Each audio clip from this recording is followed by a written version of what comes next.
Fala pessoal do CNCcast, tudo bom? Ó, nós aqui outra vez, mais um episódio e agora o 14º episódio e mais um episódio especial no mês das mulheres. Então assim, hoje mais uma vez estou recebendo uma pessoa especial, uma mulher especial para contar aqui um pouquinho da história dela, né, para a gente poder ter uma inspiração diferente com a história dela e estou muito feliz de estar tendo a oportunidade aqui de estar fazendo esse tipo de programa, esse tipo de episódio dentro do CNCcast. Então, muito gratificado, mais uma vez, de estar aqui com vocês. Como é de praxe, né, vamos dizer assim, aquele pedido especial, seguir a gente ali, YouTube, né, que é o principal, onde a gente consegue colocar os episódios aqui na íntegra para vocês. Rede social, Instagram, todas as nossas plataformas aí, Spotify, dá força, compartilha com a gente lá. Então agradeço muito, vai aparecer para vocês aqui. Então já fico muito, muito feliz de você estar ajudando aqui. Para cada vez mais a gente está trazendo pessoas especiais aqui para estar contando histórias inspiradoras para vocês e a gente está trazendo mais conteúdo desse tipo para vocês, ok? Então vamos lá, porque realmente interessa ouvir uma história de uma pessoa incrível. Então minha convidada de hoje é assim. Eu conheci há pouco tempo, eu tive a oportunidade de bater um papo com ela, a gente conversou antes da gente vir aqui trazer a história dela para vocês. E como que eu chego até ela, né? Eu não a conhecia, né? Ela é do nosso segmento, ela é de uma empresa muito importante do segmento, tenho certeza que muita gente conhece a empresa dela. E num bate-papo com um dos nossos convidados, que foi o Alan Câmara, ele perguntou para mim, Diego, como que vai ser as fases do projeto do CNCcast? E eu falei, cara, uma das próximas fases agora, eu quero começar também a trazer mulher do nosso segmento, porque a gente vê que elas estão conquistando o nosso espaço. Eu falo isso no episódio passado, né, quando a gente traz a Ellen aqui. E ele falou, cara, sensacional. Ele falou, quem você está pensando? E eu falo para ele, eu não tenho muito contato com mulheres no nosso segmento. Eu vejo nas feiras, nas empresas, assim, mas eu não tenho uma amizade assim, mas eu tenho algumas pessoas que eu sigo no LinkedIn. Eu venho acompanhando a história dessas mulheres no LinkedIn, e uma delas é essa minha convidada de hoje.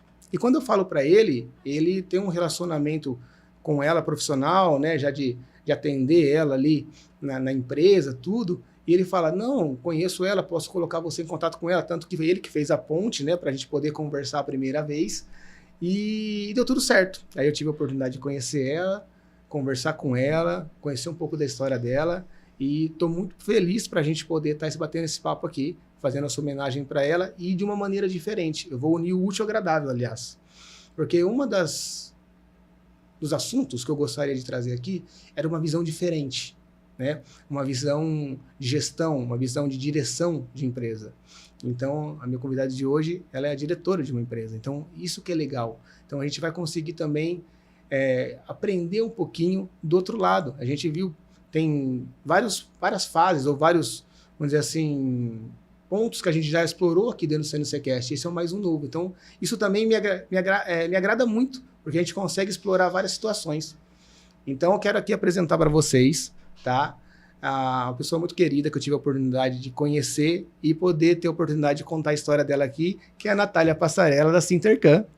Natália, muito obrigado de ter aceitado o nosso convite, da gente ter batido um papo, né? Quando eu chamei você para conversar ali, como eu comentei, o Alan fez a ponte, né? Acho que ele conversou com você antes, e você me recepcionou muito bem lá na Sintercan, a gente bateu um papo muito bacana, pude conhecer um pouquinho da sua história, da sua visão de empresa, que eu achei fantástico, e eu acho que é isso que a gente pode explorar muito aqui. Uhum. Então, muito obrigado por ter aceitado e acreditado um pouquinho no nosso projeto. Bom, depois dessa introdução, eu fiquei me sentindo com 60 anos, né? É como se eu tivesse uma baita história de vida, né? Mas não, eu tenho 34 anos só, e um pouquinho, né, desse período eu passo na gestão. Então, obrigada pela oportunidade de estar aqui. É uma honra, uma satisfação poder compartilhar esse pouquinho de história que eu tenho, que, na verdade, tem muito de inspiração alheia, né, que eu vejo nos outros, eu aplico na minha gestão. E, enfim, assim, eu acho que dá para a gente começar dizendo que eu sou só uma entusiasta do setor, né? Que de CNC eu não entendo nada, de usinagem eu também não entendo quase nada, né? Não dá para falar nada, porque eu cheguei a fazer um Senai ali, né? Então aprendi a usar um torno, usar uma fresa, mas se me colocar hoje lá, eu não acho que eu não sei onde é o botão de liga aí mais, sabe? Então, agradeço a oportunidade de estar aqui. Não, que isso, né? Assim, a gente dá para ver que ela tem um pouco humilde, né? Um pouco modesta, mas na realidade, a gente vê que quando você, né, como eu comentei do LinkedIn, a gente vai falar um pouco sobre isso, que você fala com propriedade, né? Mesmo assim, talvez você não atuando dentro da usinagem, mas assim, atuando como gestão de empresa, você sabe do que você está falando. E é isso que é legal. E foi o que me chamou a atenção, né? A gente tinha uma conexão via rede social e são coisas que me chamam a atenção, assim. E você era uma pessoa que sempre aparecia ali no meu feed e estava ali falando sobre assuntos interessantes. Então, é diferente. Então, por mais que você falou, né? Ainda tenho 30 e poucos anos, mas assim, com certeza tem uma experiência aí que vai fazer muita gente aqui se inspirar na sua história. Tá? Obrigada. Vamos lá. Começando aqui, quando a gente conversou, né, antes da gente poder contar um pouquinho ali da trajetória, você me contou, a gente estava falando sobre LinkedIn, né? A gente tinha essa conexão em comum no LinkedIn, e você é uma pessoa ativa no LinkedIn, pessoa que tem vários seguidores, sempre está postando ali com muita relevância. E você falou, nossa, mas a minha história no LinkedIn ela é bem engraçada, né? Engraçada. Foi por causa de um post específico. E aí você me contou. Foi. Você quer começar a contar pra gente? Porque eu tenho certeza que muita gente conhece você do LinkedIn aqui. Conto. Teve um fim de semana que a gente estava fazendo um serviço na fábrica e acho que era um domingo cedo. E toda vez que a gente tem algo esporádico, assim, eu gosto de dar uma passadinha lá. Às vezes os meninos ficam até tarde, eu dou uma volta, pergunto se tá tudo bem, se eles estão precisando de alguma coisa. E era um domingo e eu fui lá ver se o pessoal tava precisando de alguma coisa, né? Aí levei meu filho junto. E meu menino adora brincar com o esguicho de ar comprimido.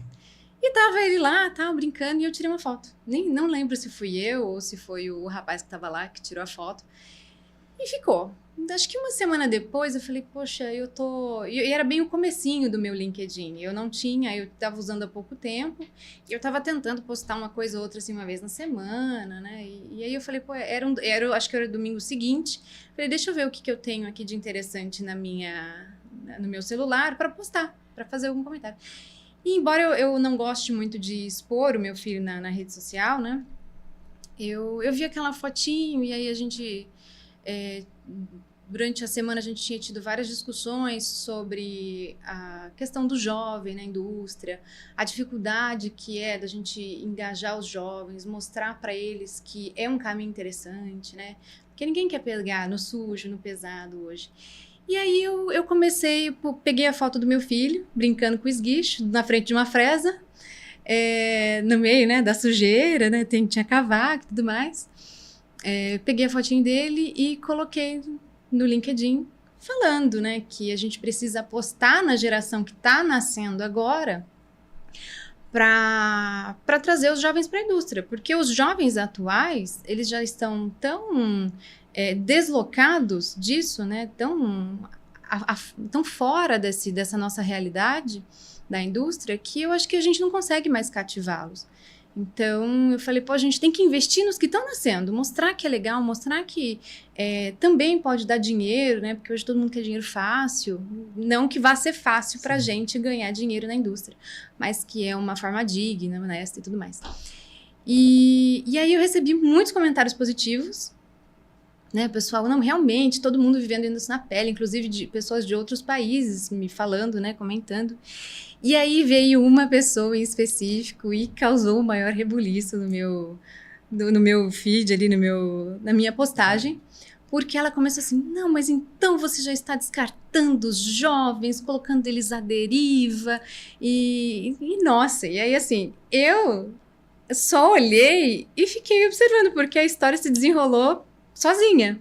Então todo o pessoal começou a me defender, a defender a postagem, defender a ideia, e uma única pessoa causou todo esse rebuliço. E aí, depois disso, meu LinkedIn, assim, bombou. Foi muito engraçado, porque não foi fruto de um trabalho, de um esforço ali, né, uma constância. Foi fruto de uma polêmica mesmo, né? O mundo tá tão volátil que a gente vê que uma polêmica, um negocinho assim, traz uma pessoa à tona, né? Exatamente. Tanto as coisas boas quanto as coisas ruins, né? Sim, porque daí todo mundo tem sua opinião e cada um quer defender seu lado. Isso. E foi bem interessante. Eu acabei não me envolvendo na conversa toda. Acho que eu devo ter me defendido, já faz quase 2 anos, eu não me recordo. Mas foi daí que o meu LinkedIn se tornou conhecido, né? Hoje eu acho que eu tô com 13 mil, 14 mil pessoas, olha, não sei. Eu também cheguei nesse número aí, estamos ali para pau a pau. Mas você trouxe à tona um assunto muito interessante, tá? Porque eu vou aproveitar a forma que você falou dessa postagem, porque é um assunto que hoje a gente tem que levar muito em consideração, principalmente porque a gente está... Aqui é um podcast que a gente está falando de pessoas, né, da história das pessoas, mas pessoas envolvidas com a indústria, pessoas envolvidas com o mercado aí de profissionalizante, vamos dizer assim. E nos últimos episódios, né, a gente falou muito sobre isso. A gente, acho que com o Daniel da Tornos, a gente falou sobre isso, que ele teve a trajetória dele como técnico, e hoje ele não vê mais os jovens buscando se profissionalizar para ser um técnico especialista de máquina. O próprio Alan e o Rafael, que estão numa posição diferente, que não conseguem também assim enxergar hoje no mercado o pessoal mais novo querendo entrar para o nosso segmento. A Ellen, semana passada, ela fala sobre... Ela era do Senai, e ela fala que ali antes um pouquinho dela sair do Senai, ela pega aquela fase que todo mundo queria entrar no Senai, que ela até fala... Anos 80, ali 90, comecinho dos 90. Você chegava num ponto que tinha 73 para 1 para uma vaga. Então, assim, e hoje, a última turma dela, ela tinha 30 vagas abertas e tinha 7 pouquíssimos inscritos, sim. E aí os últimos alunos dela também... Aquele pessoal que falava, eu quero trabalhar, por exemplo, numa automobilística, ou numa empresa X, numa empresa Y, não tem mais. Quando ela conversava com os alunos, um deles queria continuar vendendo tênis na internet, porque ele ia ganhar mais que fulano que trabalha em empresa, o outro queria ser um MC, o outro queria ser um youtuber. Então, o que você falou, lógico, cada um tem sua visão, mas a gente que está vivendo na pele, eu posso falar isso também como empresa, porque hoje a gente não consegue contratar, não é que está difícil contratar, a gente não consegue. A gente tem vagas abertas. E eu converso com clientes de empresas variadas. Todos eles têm vagas abertas. Vaga de manutenção, todas as empresas que a CNC Lab atende, por exemplo, tem vaga aberta. Se tiver, o pessoal quiser... Ontem eu estava falando com... Não vou falar o nome do cliente, mas ele falou, Diego, eu tenho vaga aberta. A pessoa não precisa ser profissional mais. Porque manutenção, antigamente, a pessoa tinha que conhecer muito. Tinha que ser, na nossa indústria, por exemplo, tinha que ser um ferramenteiro, né? Um cara que já passou por algumas fases, né? Sim. E ele falou assim, a pessoa tem que querer trabalhar. Venha comigo, o jovem, querer trabalhar. Eu não consigo formar. Sim. Então, o seu assunto do LinkedIn, eu quero dizer que ele é à tona. E acho que assim, a gente, todo mundo... E eu acho que o podcast também ele é um espaço para isso, para a gente falar desse assunto. Porque a gente precisa tentar, as empresas, o próprio Senai, se juntar para pensar nas gerações futuras, porque, infelizmente, a geração de agora está um pouco mais difícil. Sim. Né? Então, a gente tem essa mesma percepção dentro da indústria. A gente tenta também formar jovens. São poucos os jovens, assim, que eu vou falar, 18 aos seus 25 anos, que trabalham ali com a gente. Nós temos um pessoal, né, um pouco mais velho do que isso, né, uma faixa etária ali dos 30 e tantos a 40 e poucos anos, ou então é 60 a mais. Entendeu? Então, ou é a pessoa que já está aposentada, já teve toda a trajetória dela, etc. E aí, hoje eu ainda tenho o setor de convencionais na empresa, né? Então, são os que dominam. Os convencionais, o pessoal ali na bancada, numa retífica, né? Acaba sendo predominantemente um pessoal mais velho. E os jovens, eles estão mais interessados no CNC. Só que quando você traz um jovem para o CNC, muitos deles não têm proatividade, acha que ali ou é meramente apertar um botão e acabou o trabalho dele, ou eles não conseguem ter uma visão do todo, né? Então ter uma visão às vezes do setor. Eu nem exijo que seja uma visão do todo da fábrica, né? Porque realmente é muito difícil, né? Ainda ontem eu perguntei para o nosso supervisor de produção. Ele foi um garoto que trabalha muitos anos lá com a gente. Ele começou na Fresa, trabalhou muitos anos na Fresa, e aí ano passado, ou no ano retrasado, eu não me recordo, sugeriram o nome dele para liderança. Aí eu olhei, eu descredibilizei. Falei isso pra ele ontem. Falei, eu não acreditei que você fosse ser uma pessoa boa pra liderança, porque era um rapaz que não chegava, nunca conseguia chegar no horário, entregava o que precisava entregar e ponto final. E ia embora, né? Então, precisava de uma hora extra, fazia. Então, era muito bom naquilo que fazia. E quando trouxeram o nome dele pra liderança, eu falei assim, eu não acredito nisso. Tanto que eu falei, olha, conversem bem, porque eu não gostaria de perdê-lo como fresador. Porque a gente tem esse medo, Sim, né? Claro. De você promover a pessoa e depois você falar, olha, não deu certo, tudo bem você voltar para a posição que você estava, né? E hoje ele é meu supervisor. E eu falei para ele assim ontem, a gente estava tratando de assuntos como inspeção do bombeiro na fábrica. Eu falei assim, você imaginava, quando você trabalhava lá na Fresa, o tanto de coisa que você teria que pensar hoje? O tanto de coisa que uma gestão envolve? Ele falou, não fazia nem ideia. Então, assim, eu não exijo que o operador da máquina, e nem espero isso dele, tenha essa visão sistêmica, mas no mínimo a visão do todo do setor dele, para poder compartilhar uma máquina com o colega do lado, para poder suprir umas férias, para poder, de repente, poxa, o fluxo não tá legal, vamos tentar melhorar isso aqui. Então, assim, é muito difícil e o jovem não tem essa visão. Não sei se nós, como pais, né, demos demais na mão deles e não deixamos eles correrem atrás das coisas, não deixamos eles se virarem, ou não sei qual foi a falha ali no meio do caminho, né? Ou se isso é comum do jovem, porque eu nunca fui uma jovem dessa maneira, né? Eu sempre fui muito proativa, sempre tive muita vontade de buscar, de crescer, de curiosidade e tudo mais. Então, eu espero um pouquinho e a gente não encontra. Assim, é legal ver você falando dessa maneira, porque quando eu comentei no começo, é uma visão diferente que a gente está tendo aqui hoje, a oportunidade de te ouvir. E é legal você falar disso, porque as pessoas que vão escutar isso daí, tem que pensar que ela tem que ter essa visão holística, né? Independente de onde ela trabalha. Pode ser num supermercado, numa empresa. Sim. Não só se preocupar com o seu. Uhum. Acho que já foi a época que se preocupava com o seu. Uhum. Mas o jovem de hoje em dia, ou jovem não sei falar qual é essa geração, que é até difícil explicar, sendo bem sincero, mas o que eu sinto? Eles querem ser protagonista muito cedo. Sim. Né?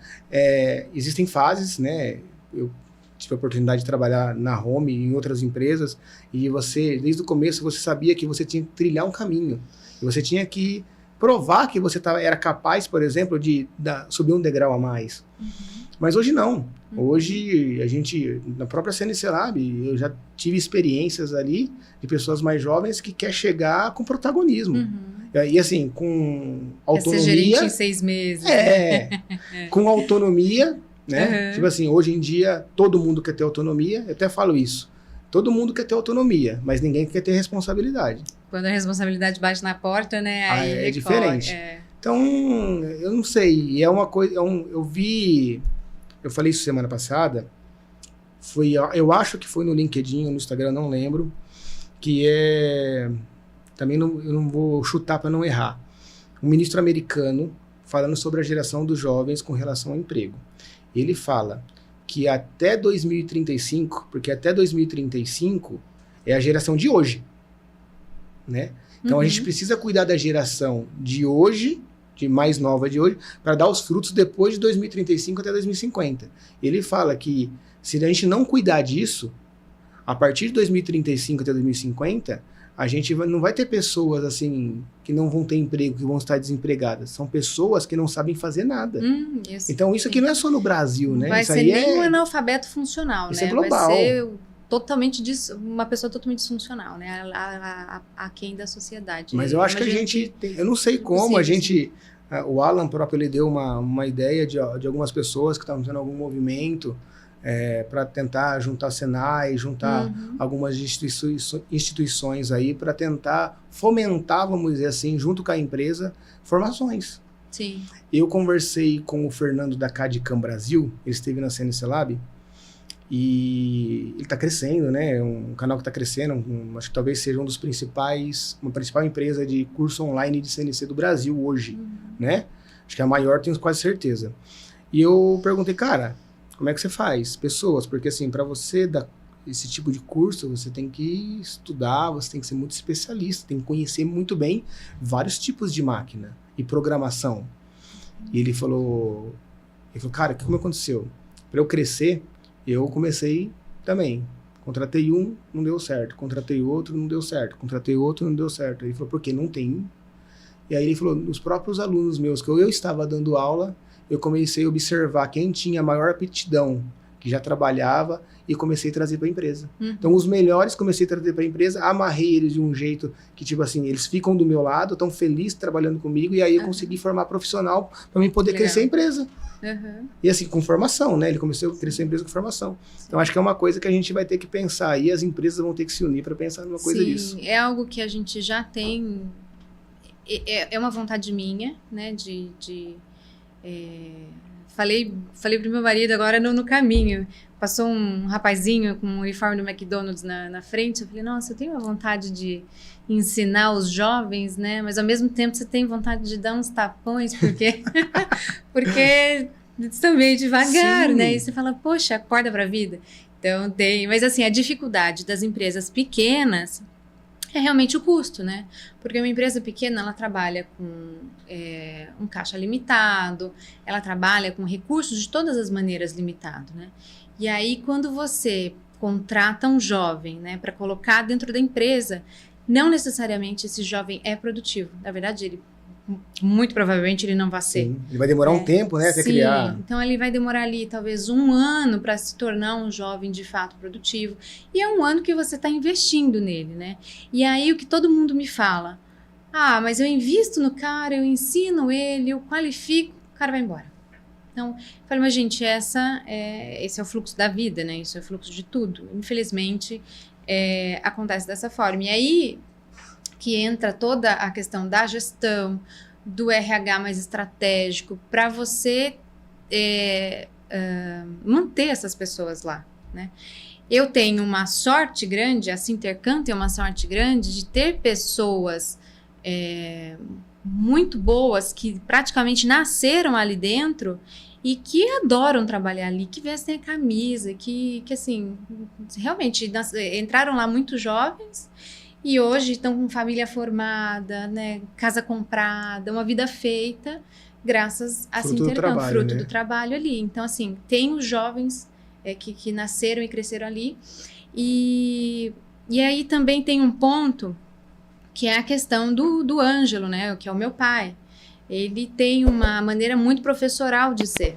Então, acho que um dos pontos que a gente comentou foi como que começou a usinagem na sua vida, né? E uma das coisas que meu pai sempre conta é que ele, quando eu era bem pequenininha, ele dava aula no Senai. Ele dava aula no Roberto Mangi, em Campinas. Legal. Sim. E ele é muito inteligente para essa parte técnica de usinagem. Meu pai é uma pessoa que sempre me inspirou muito nessa questão de trabalho, etc.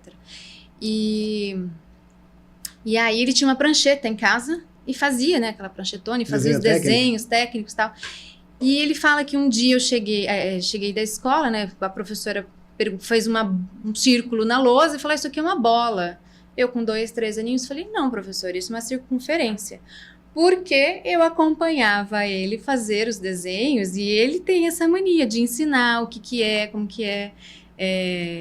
E até hoje, então ele encosta ali do lado do pessoal e fala, pô, mas e se a gente fizer dessa forma, né, ele sempre teve o hábito de pegar o desenho técnico, se encostava ali do lado do operador e falava assim, você tá vendo isso daqui? Então esse daqui, essa sobremetal que você tem que deixar, fecha essa medida, porque ele sempre defendeu que 10 minutinhos, né, nem isso, 1 minutinho que você gasta ali do lado da pessoa ensinando, explicando, às vezes pode ser um cara até mais experiente, mais velho que você, mas é uma peça que não morre, é um processo melhor feito, né? Então, ele tem esse tom professoral. E aí sempre foi uma coisa que eu tinha vontade, né? E aí a gente linka um pouquinho com o LinkedIn, porque praticamente, acho que 80% do meu público-alvo ali, no público que me segue, são jovens. Então, sempre que eu pego as estatísticas ali do meu LinkedIn, são jovens ou pessoas que estão iniciando a carreira. E eu falo, poxa, como que eu posso levar para eles um pouco do que acontece dentro da indústria, do dia a dia de uma fábrica. Às vezes, materiais que a gente tem contato ali, matérias-primas, que não é um aço ou um alumínio, né? Então, tem um Celeron. O que é um Celeron, né? Um negócio diferente. Tem um poliacetal.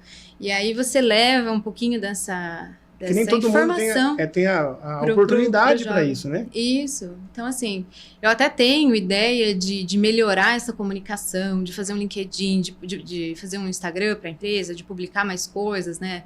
Relacionado, por exemplo, a material, a processo, a revestimento, revenimento. Mas falta tempo, falta abraço, não tenho...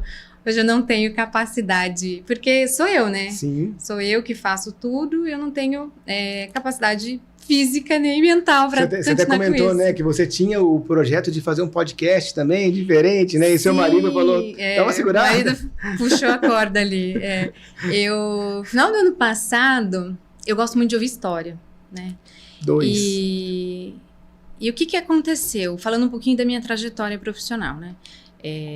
Eu trabalho na Sintercan há 13 anos, eu acho, 2013, 12 para 13 anos. Trabalhei mais tempo, né? Falamos um pouquinho, começou lá atrás, quando eu tinha 12 anos, resolvi trabalhar com eles. Até perguntei para minha mãe nesses dias, eu falei, como que foi esse negócio? Porque eu não lembro direito, né? Eu falei, eu quis trabalhar com 12 anos, porque foi a idade que meu pai montou a fábrica, né? Com os demais sócios.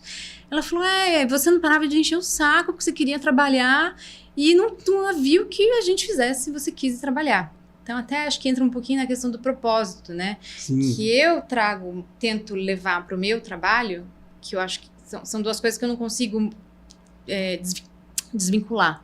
O meu propósito, que eu acho que é levar um bem-estar para as pessoas que estão ao meu redor, é o ato de servir, né?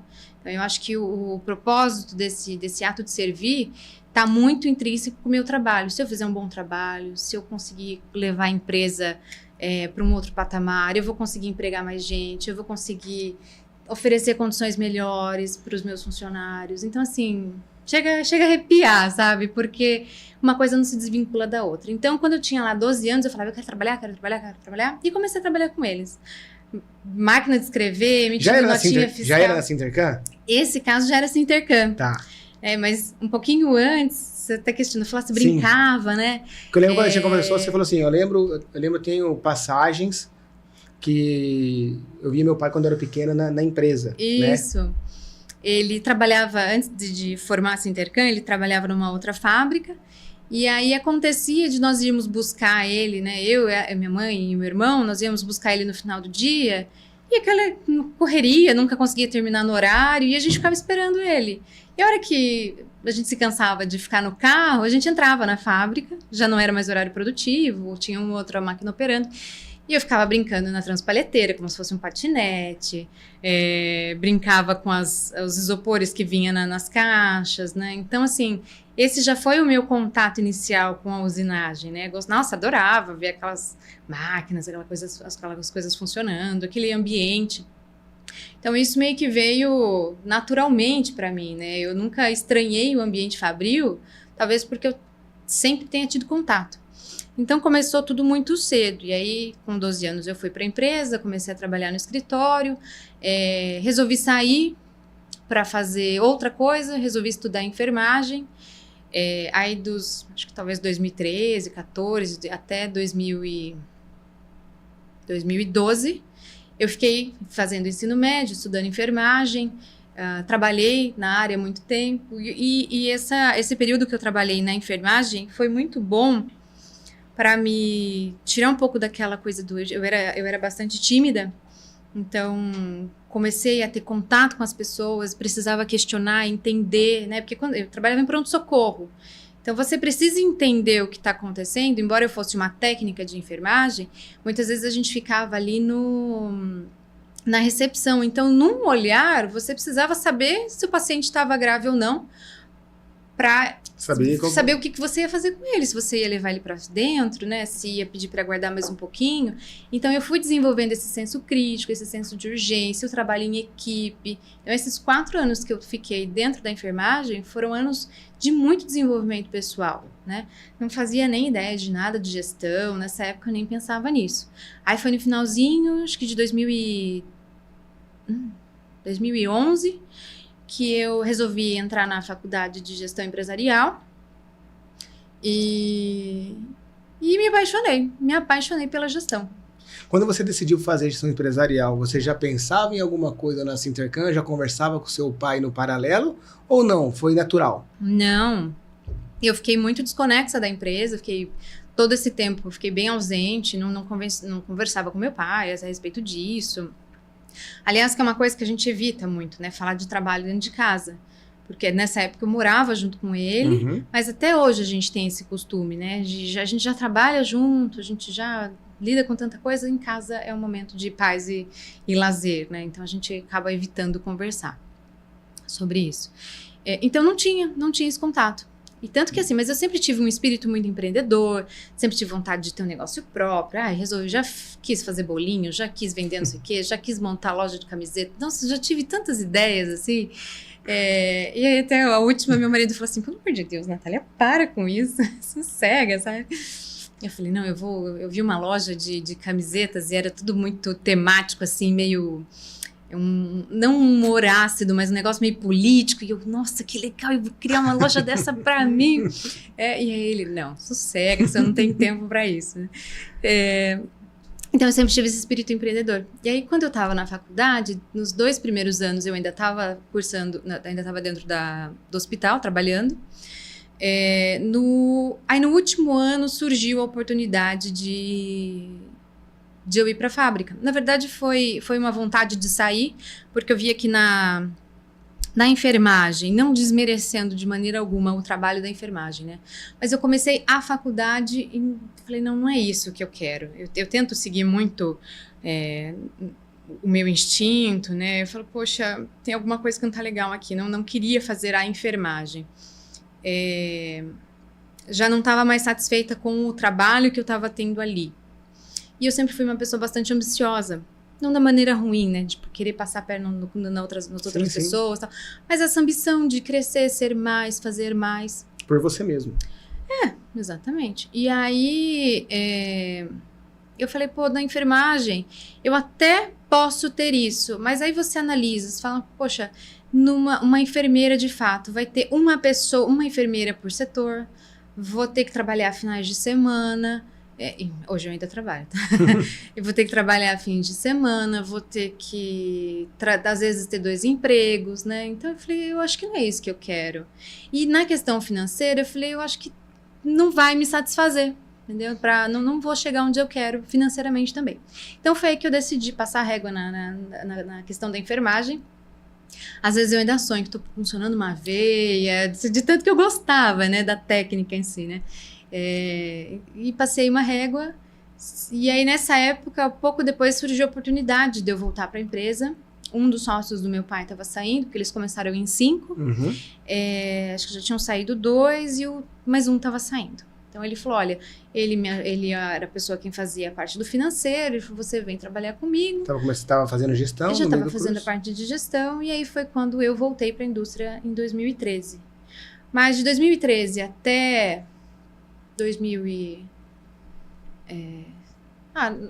dizer que eu fiquei só na gestão, nos bastidores, é errado, porque muito do que aconteceu dentro da empresa tinha o meu toque, assim, né? Agora, quando a gente entra falando da Sintercan, né, da empresa, eu não posso nunca tirar o papel da Ana Cristina, que hoje ela é minha coordenadora administrativa e de RH, porque sempre teve o papel dela junto. Então... É o braço direito. É o braço direito. Nossa, muito mais que o braço direito. É quase uma alma gêmea, assim. Aquela pessoa que se conecta com você, que entende. A gente troca muita opinião, conversa, debate. Ela brinca, né? É mais fácil segurar um louco do que empurrar uma mula. Então ela fala, e eu seguro a louca, que é você, né? E ela é bem mais centrada, eu sou bem mais explosiva. Então é o par perfeito ali, né? E ela entrou um ano depois de mim nessa Sintercan. E a gente sempre foi muito junto ali. Então, desenvolver processo, olhar, né, começar a olhar para os funcionários de fato. Na época, a Sintercan tinha 10 anos e foi uma empresa que cresceu a partir de pessoas técnicas, né? Nunca teve ninguém formado em gestão ali. E inicialmente foi bastante frustrante para mim, porque jovem, né? Tinha 20 e poucos anos. Queria revolucionar a empresa, queria mudar o mundo, né? Aqueles jovens saindo da faculdade. Falando, não, mas as coisas não são assim, tem que ser assado, tem que ser assim. E aos poucos eu fui entendendo como funcionava, como era a cabeça do meu pai trabalhando. A gente trabalhava na mesma sala, então dependendo da maneira que ele atendia o telefone, eu já entendi, já sabia tudo que estava acontecendo, já corria para resolver os problemas antes do problema descer, enfim. Então eu sempre tive esse papel administrativo, financeiro e de pitaqueira, ficava dando pitaco. Mas você falou uma coisa na enfermagem, pra gente terminar, e quando você estava trabalhando no hospital, que você teve a oportunidade de trabalhar em equipe, senso de urgência. Fora isso, você acha que você trabalhou no pronto-socorro, querendo ou não, vamos dizer assim, que é o rush, né? Uhum. Você aprendeu muito, assim, que foi a sua base de aguentar, vamos dizer assim, porrada, aguentar pressão, que depois você conseguiu levar isso daqui para a gestão também? Você acredita que tem alguma coisa assim que você fala, meu, já passei por isso daqui para mim, eu vou encarar? Sim. Apesar de serem coisas bastante distintas, sim, porque num pronto-socorro você lida desde pressão psicológica, né, da correria, do excesso de trabalho, tá, até a pressão emocional mesmo, sabe? Então é que ali num pronto-socorro você não tem muito vínculo com o paciente, né? Então ver um óbito não é algo que te machuca tanto como se fosse numa enfermaria e tudo mais, né? Você se sente mal, é óbvio, né? Uma vida que se foi, a família que tá do outro lado e tudo mais. Então tem essa questão psicológica que você também tem que trabalhar. E isso realmente me deu uma base, mas eu ainda era muito nova. Então, assim, trabalhar na indústria, na gestão, as porradas mesmo do dia a dia desses 10, 13 anos aí, é que me fizeram amadurecer de fato, né? Tem a questão fisiológica do amadurecimento, né? Porque 25 anos ninguém é maduro o suficiente ainda, né? Então já se passaram 10 anos, desde então, 10, 13 anos, e hoje eu tenho uma bagagem, vamos assim dizer, né? Sou mais centrada, tenho uma visão melhor, sou mais calma para resolver as coisas. Enfim, mas sim, ajudou bastante. Bacana. E a gente começou falando, quando eu perguntei para você que você comentou comigo que você também gostaria de fazer um podcast, né? É verdade, desculpa, me perdi. Não, a gente vai... É o déficit de atenção. Em dezembro, eu falei pro meu marido, acho que dezembro, novembro, eu falei, poxa, eu conheço tanta gente legal. Lembrei, porque eu cheguei nesse ponto, como eu comecei contando uma história, né? Porque faz 3 anos que meu pai resolveu se aposentar. E aí eu assumi, de fato, a direção da empresa, né? E eu me senti meio à deriva, né? Falei, tá, inicialmente eu fiquei ali, continuei cuidando do financeiro, resolvi um probleminha aqui e ali, e a gente fez, nessa transição, a gente contratou uma psicóloga para ajudar a estruturar quem eram as melhores pessoas para colocar em cada lugar. Mas aí eu falava assim, poxa, mas o que eu tenho que fazer como gestora e com esse time? Então eu fiquei bem perdida, sabe? O que eu tenho que cobrar deles? E embora eu tivesse uma lista lá que ela deixou, né? Porque ela era especialista na parte de gestão de pessoas, me dizendo que eu devia pedir isso para aquilo, isso para isso, eu não tinha incorporado ainda. E isso foi uma coisa que veio com o tempo. Seu pai foi te preparando para esse momento ou como é que foi? Imagina!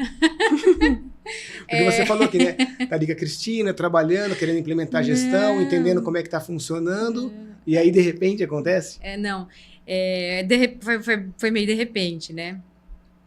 Eu compartilhava com ele a gestão, então meu pai ele era o sócio, ainda, né? O sócio administrativo, que fazia parte, né, burocrática, vendas, orçamentos e tudo mais, e parte de gestão. Então eu compartilhava com ele, mas eu nunca tinha feito nada de forma autônoma. Então, tomar decisões, como por exemplo, que máquina comprar, que caminho seguir, que clientes desenvolver, etc. Isso era tudo dele, né? E embora eu seja bastante esperta para ir entendendo, né? Porque isso é muito meu. Eu vou ouvindo, vou entendendo, tá? Eu acabo absorvendo isso, né? Eu fui pegando, nunca teve assim, olha, não teve o processo sucessório de fato, né? E nós passamos por muitos estresses nos últimos anos da empresa, e ele estava assim, esgotado. E foi bem no período da pandemia isso, né? Ele estava bastante esgotado. Eu engravidei em 2020, 2021, então, do final de 2020 para 2021, eu fiquei bastante ausente da empresa. Ele estava bastante sobrecarregado. E embora eu trabalhando de casa, não é a mesma coisa, né? Eu sentia falta de estar ali, de me envolver nas coisas, e ele sentia isso. Então, logo que eu voltei em agosto de 2021, ele falou, olha, eu quero me aposentar ano que vem, até o meu aniversário, que é maio. Eu falei, ele veio ainda um pouco depois, tchau. E foi assim. E aí, a gente achou que ele não ia tirar o pé nunca. Imagina, o Ângelo, todo o processo da empresa acontecia na cabeça dele.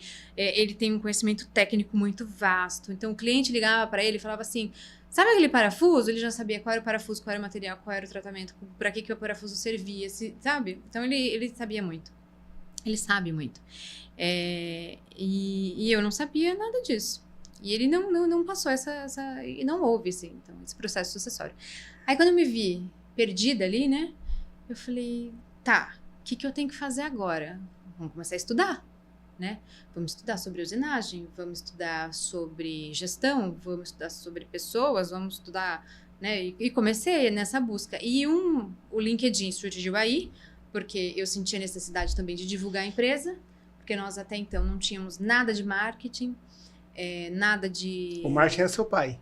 O marketing era o boca a boca. E nós estávamos... a gente sempre sentiu que o mercado que a gente trabalha, ele sempre sofre pós-crise. Aí, em 2000, da pandemia foi muito bom para o nosso mercado. E os anos seguintes ele falava assim, Natália, presta atenção, porque a gente vai entrar em crise, né? O mercado de latas vai entrar em crise. E foi o que aconteceu. Então, 2023, 2024 foram 2 anos de muita crise. E eu falava assim, ok, eu preciso tirar os ovos da mesma cesta. Então, foi uma sucessão de coisas que me fizeram ir buscar. E conheci muita gente nesses 2 últimos anos. E muita história. Então, assim, pessoas que se afeiçoaram a mim, que viam essa força de vontade. Eu, como uma mulher na indústria, eu tive tantos bons mentores, eu conheci tanta gente, tantas pessoas, esses 2 anos indo para a feira, indo visitar esses open houses, próprios fornecedores, e aí eu cheguei no ano passado, eu falei, poxa, eu queria entrevistar essas pessoas, porque tem tanta história, tem tanta coisa boa aqui, que eu acho que vale a pena. Né? Para não ficar só num bate-papo, né? Exatamente isso. Tanta coisa que se pode compartilhar. E aí a ideia, por exemplo, a indústria de latas, que é a que a gente fornece hoje, tem um evento muito grande que eles fazem uma vez por ano, se não é aqui, é no México, ano passado foi na Argentina, que chama Latanquén. E esse evento eu participei por 2 anos. Você vê que é só o pessoal old school. O jovem também não está entrando nesse mercado. E o pessoal que conhece muito desse mercado está morrendo, está se aposentando. E eu conheço pessoas que praticamente fundaram esse mercado no Brasil, sabe? Eu falei, eu gostaria até de começar por eles, sabe? Conta a tua história, como que você começou a se envolver com a fábrica de lata, tal, que é um mercado muito nichado e muito, muito legal, né? Muito fantástico. Então a ideia surgiu aí. Mas, junto com essa ideia, veio uma crise financeira na empresa, veio um estresse muito grande. E aí eu falei, não, realmente eu não dou conta. E esse ano eu tirei o pé do acelerador. Falei, eu não vou para lugar nenhum, para fábrica nenhuma, para visita nenhuma esse ano, porque eu quero ficar Vamos olhar para dentro. Quietinho, olhar para dentro, falar, e aí, né? Quais foram os meus erros desse último ano? Para eu corrigir agora, né? Tentar focar mais na empresa. Mas essa ideia, sim, ela é fantástica. Você falou, gosta de ouvir história? Eu também. Né? Eu acho que um dos motivos também do podcast é muito disso. Eu sempre falo, tenho o prazer de falar que os amigos do meu pai são meus amigos também. E sempre tive com meu pai em várias na minha infância, minha adolescência, e sempre amei ouvir eles falar. Então, sempre é assim, sempre quando todas as empresas que eu trabalhei, eu tive que, talvez eu não possa falar com meus melhores amigos, são pessoas da idade do meu pai. Porque eu acho que o papo é diferente, as histórias são diferentes, e eu gosto de aprender também. Exato. Né? A gente aprende, porque assim, às vezes tem situações que a gente não viveu, mas a gente pode viver. E aí a gente vai lembrar daquilo que aquela pessoa falou. Sim. Então, eu acho que você não pode colocar na gaveta não, quem sabe, não agora, mas mais pra frente, porque... O marido já deu aprovação, ele balançou a cabeça. Porque um dos motivos do podcast aqui é esse, a gente poder ouvir assim e escutar, é muito bacana. Você pode entrevistar seu pai, por exemplo, né? Sim, sim. Mas vamos lá, né? Sua mãe trabalha com você também, né? Sim, ela trabalha conosco. Tive a oportunidade de conhecer lá. Então, você acaba, como você explicou para mim, depois a gente vai falar um pouquinho da Citercan ali mais para frente, mas você tem seu pai como referência ali, talvez profissional, vamos dizer assim, desde quando ele dava aula no Senai. E o que ele representa para você profissionalmente? Nossa, meu pai representa o esforço, assim, a busca pela perfeição, o esforço no trabalho, porque nada do que ele teve foi conquistado de maneira fácil, né? Inclusive, quando eu li, né, as ideias que você mandou, o roteiro, e aí a pergunta era, né, eu vou te antecipar já, a pergunta era, alguma mulher te inspirou na indústria? Tá? Exatamente. No trabalho? E eu falei, poxa, infelizmente não. As minhas inspirações são masculinas.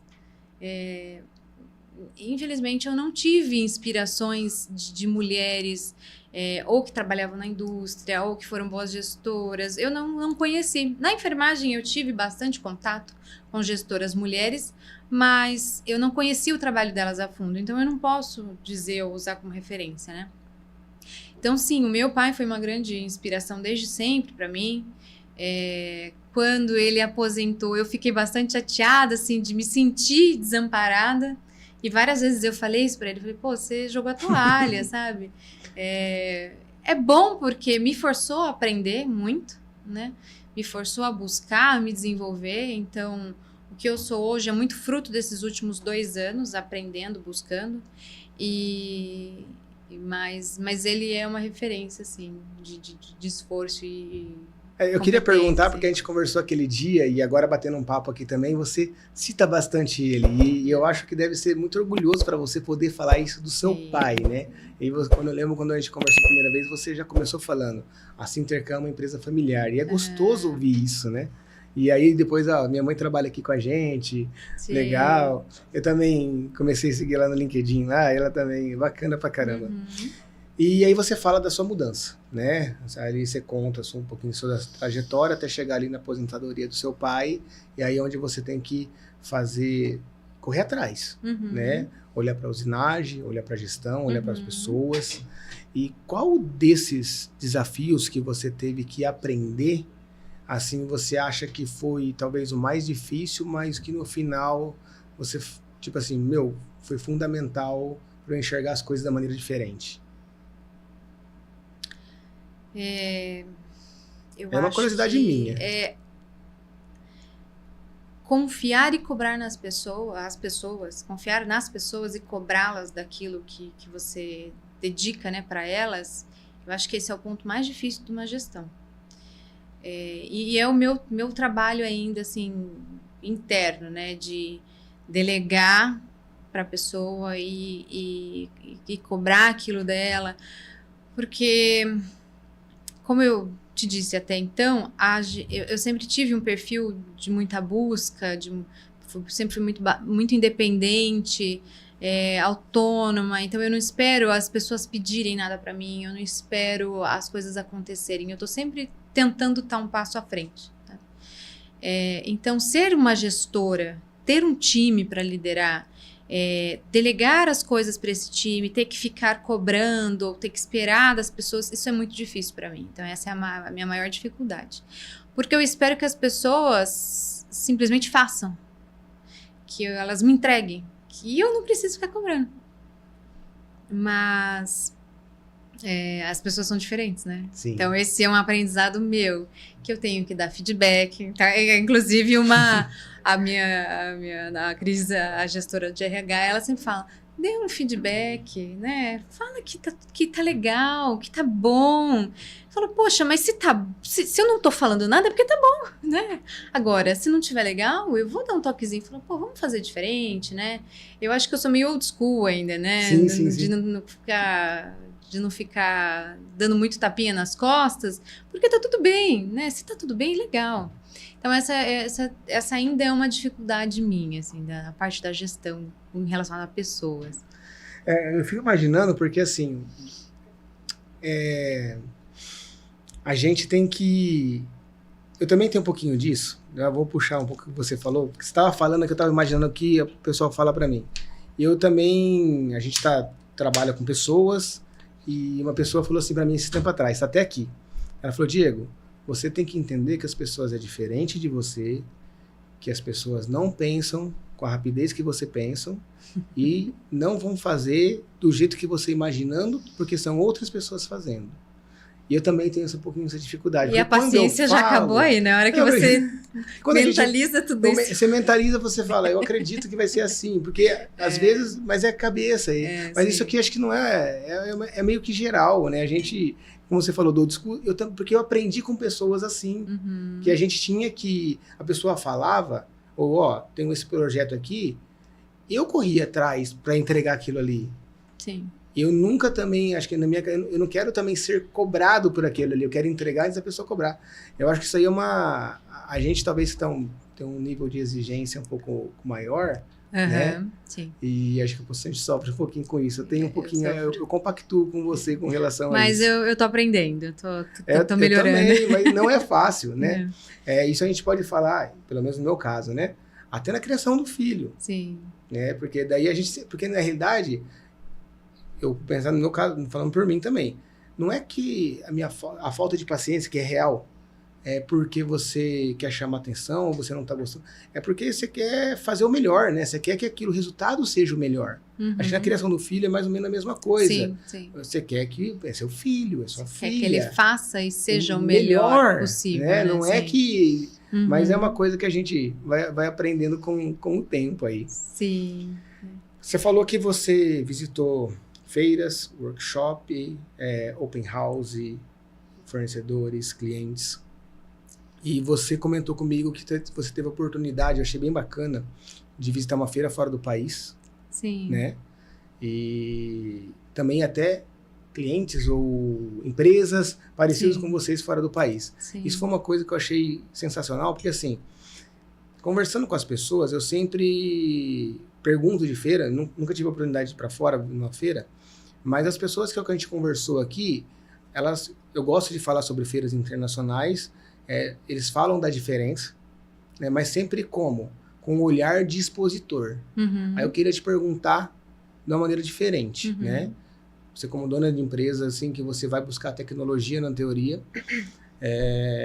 como que você... Qual que é a diferença que você vê das nossas feiras aqui no Brasil, e a Feira de Chicago, que foi que você teve a oportunidade, eu tive né? a oportunidade de visitar a IMTS em Chicago no passado. E é uma feira bastante grande. Né, em termos de organização, uma organização muito boa, tem muitos expositores, tem muitas empresas que a gente não tem contato no Brasil, né? Então, marcas lá que não são tão comuns aqui. No entanto, em termos de tecnologia, eu acho que, tirando a parte de impressão 3D, tirando a parte de... Eu acho que a impressão 3D é o que tem mais de mais moderno, mais novo hoje, né? Eu não vi muitas coisas diferentes do que a gente já está habituado aqui. Então, eu sempre tenho, assim, uma máquina um pouco mais rápida, né? Que faz uma troca super rápida de ferramental, que usina 5, 10, sei lá, 12 eixos. Mas é um pouco mais do mesmo. Eu tive a oportunidade lá de ver coisas maiores, né?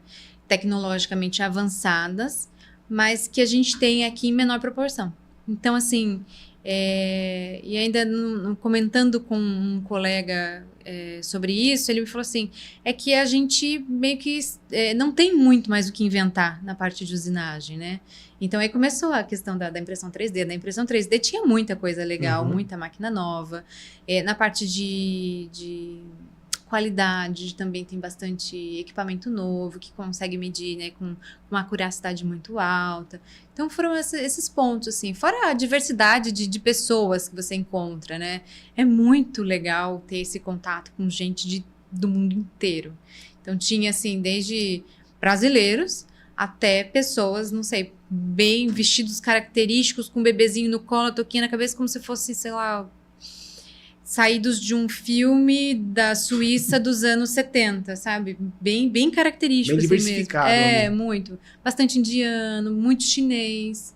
Então... É porque é uma feira referência, né, pro nosso setor, né? Sim, ela é uma feira referência. Mas foi muito deve bom. ter sido incrível. Foi uma experiência incrível. E visitar outras empresas? Até porque você fala que na feira você tá ali, vamos dizer assim, a gente vai pra feira, sempre vai com pessoas, né? Independente de onde você tá. Então você estava envolvida com pessoas ali, estava acompanhando durante o período da feira. Sim. E depois você fica sozinha para visitar alguns clientes em outro estado. É mais ou menos isso? Fui. Peguei a mala e essa viagem, ela foi algo que, inclusive, meu pai me desaconselhou. Ele falou, mas o que você vai fazer lá? Eu falei, eu quero ir porque eu quero conhecer, né? Eu quero ter oportunidade de ver, eu não sei, porque a próxima IMTS é no ano que vem agora, né? Então são a cada 2 anos.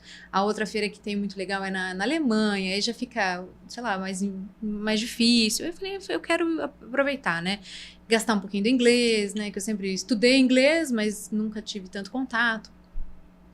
Então ele falou, poxa, mas você não vai comprar máquina, você não vai fazer um investimento, o que você vai fazer, né? E aí já entra um pouquinho aquela questão da gestão, do conflito de gerações, do conservadorismo, né? De, poxa, mas... E ainda foi uma coisa muito engraçada, e até um pensamento um pouquinho, vamos dizer assim, eu odeio essa palavra, mas um pouquinho feminista, né? Porque eu me senti como se eu tivesse que ficar em casa lavando louça, sabe? Enquanto meu marido iria num negócio legal, assim, que se fosse um homem dizendo.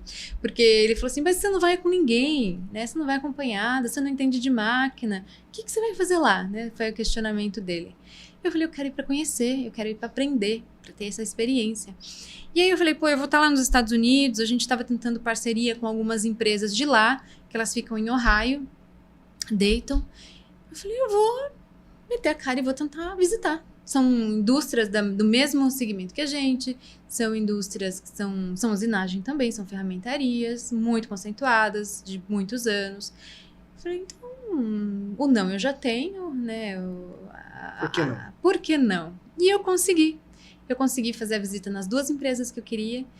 E foi muito legal porque as 2 empresas são tecnologicamente bem mais avançadas do que a gente, porque é muito mais fácil comprar equipamento nos Estados Unidos, né? É muito mais barato. Então, na feira, por exemplo, eu tive a oportunidade de ver, sei lá, o stand da Haas, por exemplo, ele tem uma... não sei se posso citar a marca aqui. Não. O Antônio fez um tour comigo, um querido Antônio. Fez um tour comigo, me mostrou todas as máquinas da Haas, não sei o quê. E tinha máquinas lá que custavam, sei lá, $30 mil. E sem converter assim, sabe? Se eu trouxesse para o Brasil, eu não consigo comprar nem um jogo de ferramental de $30 mil, vamos colocar assim, sabe? Sim. Então você fala, porra, olha como é acessível equipamento para eles, sabe? A máquina mais cara lá, sei lá, custava $150 mil.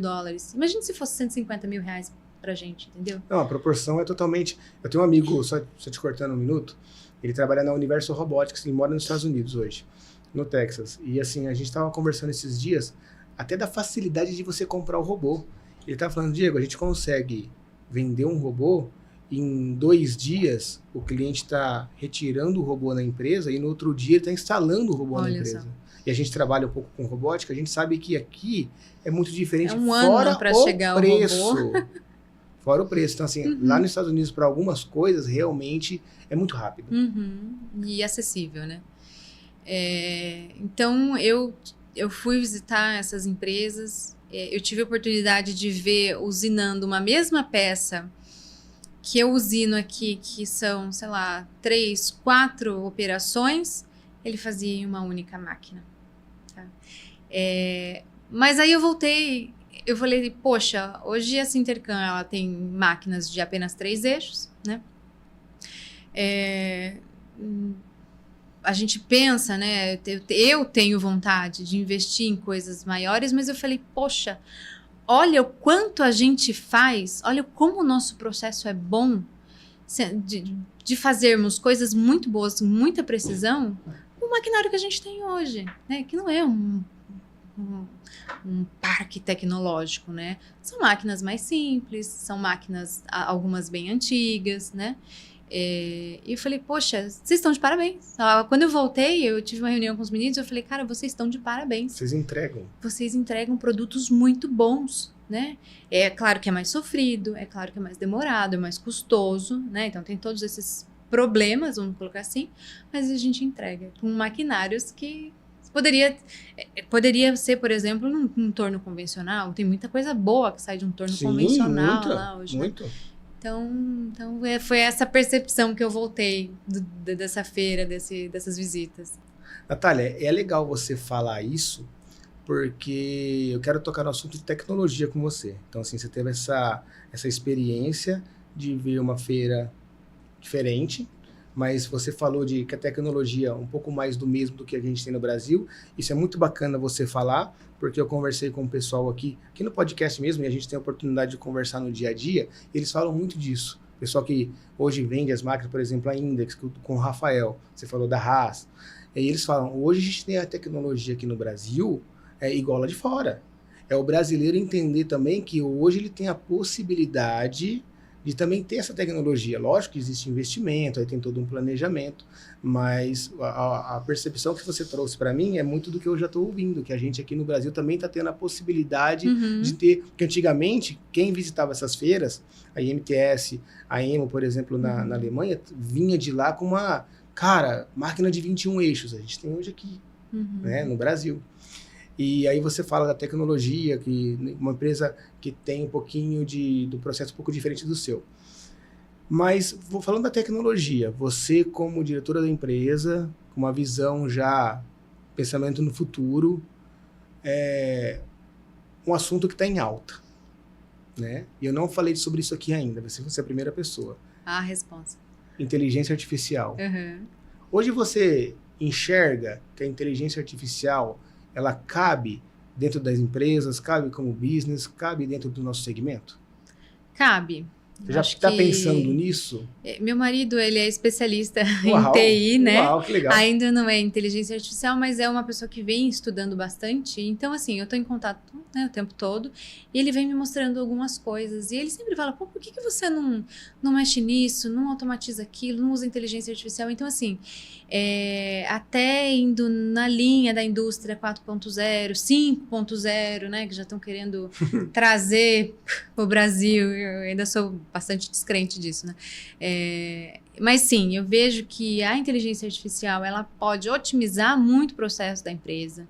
Eu não vejo como uma substituição de pessoas ainda, porque da nossa indústria, mesmo os robôs, né, eles são fundamentais, mas o olhar humano, o toque humano, a capacidade humana ainda é insubstituível em muita coisa.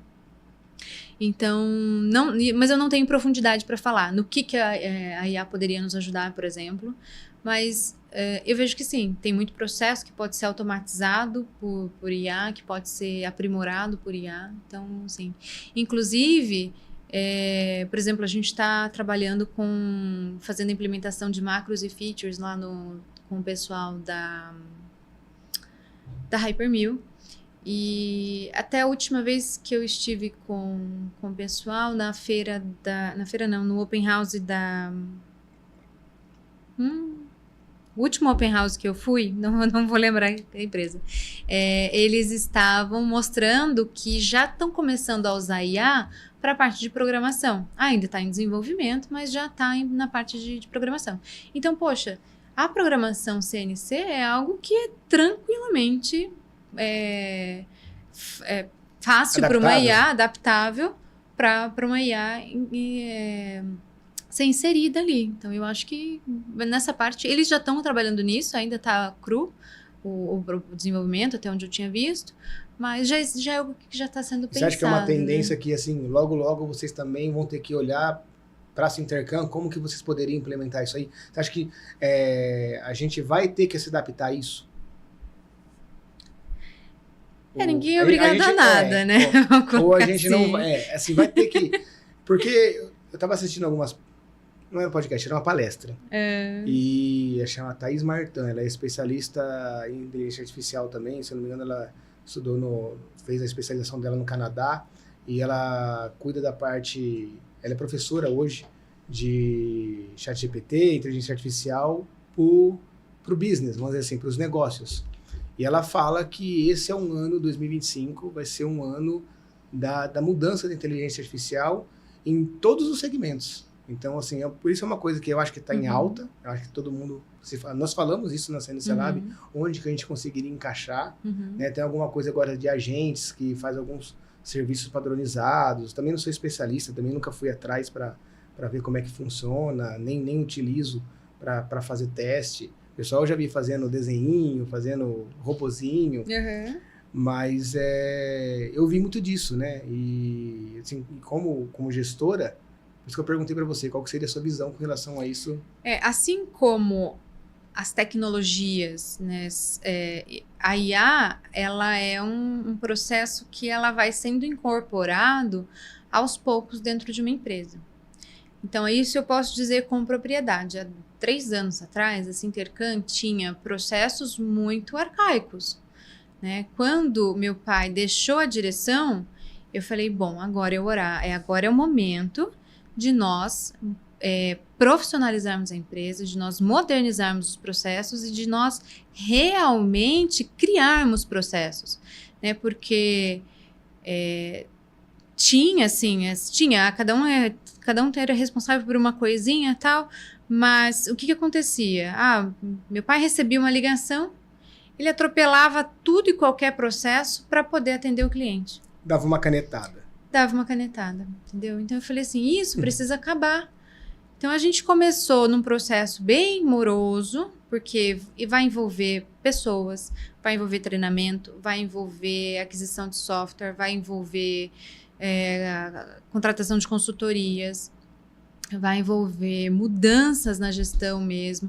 Então, é um processo muito longo, muito lento. Então, coisas que nós começamos há 3 anos atrás, hoje a gente começou a colher os frutos. Então, é um processo longo e contínuo.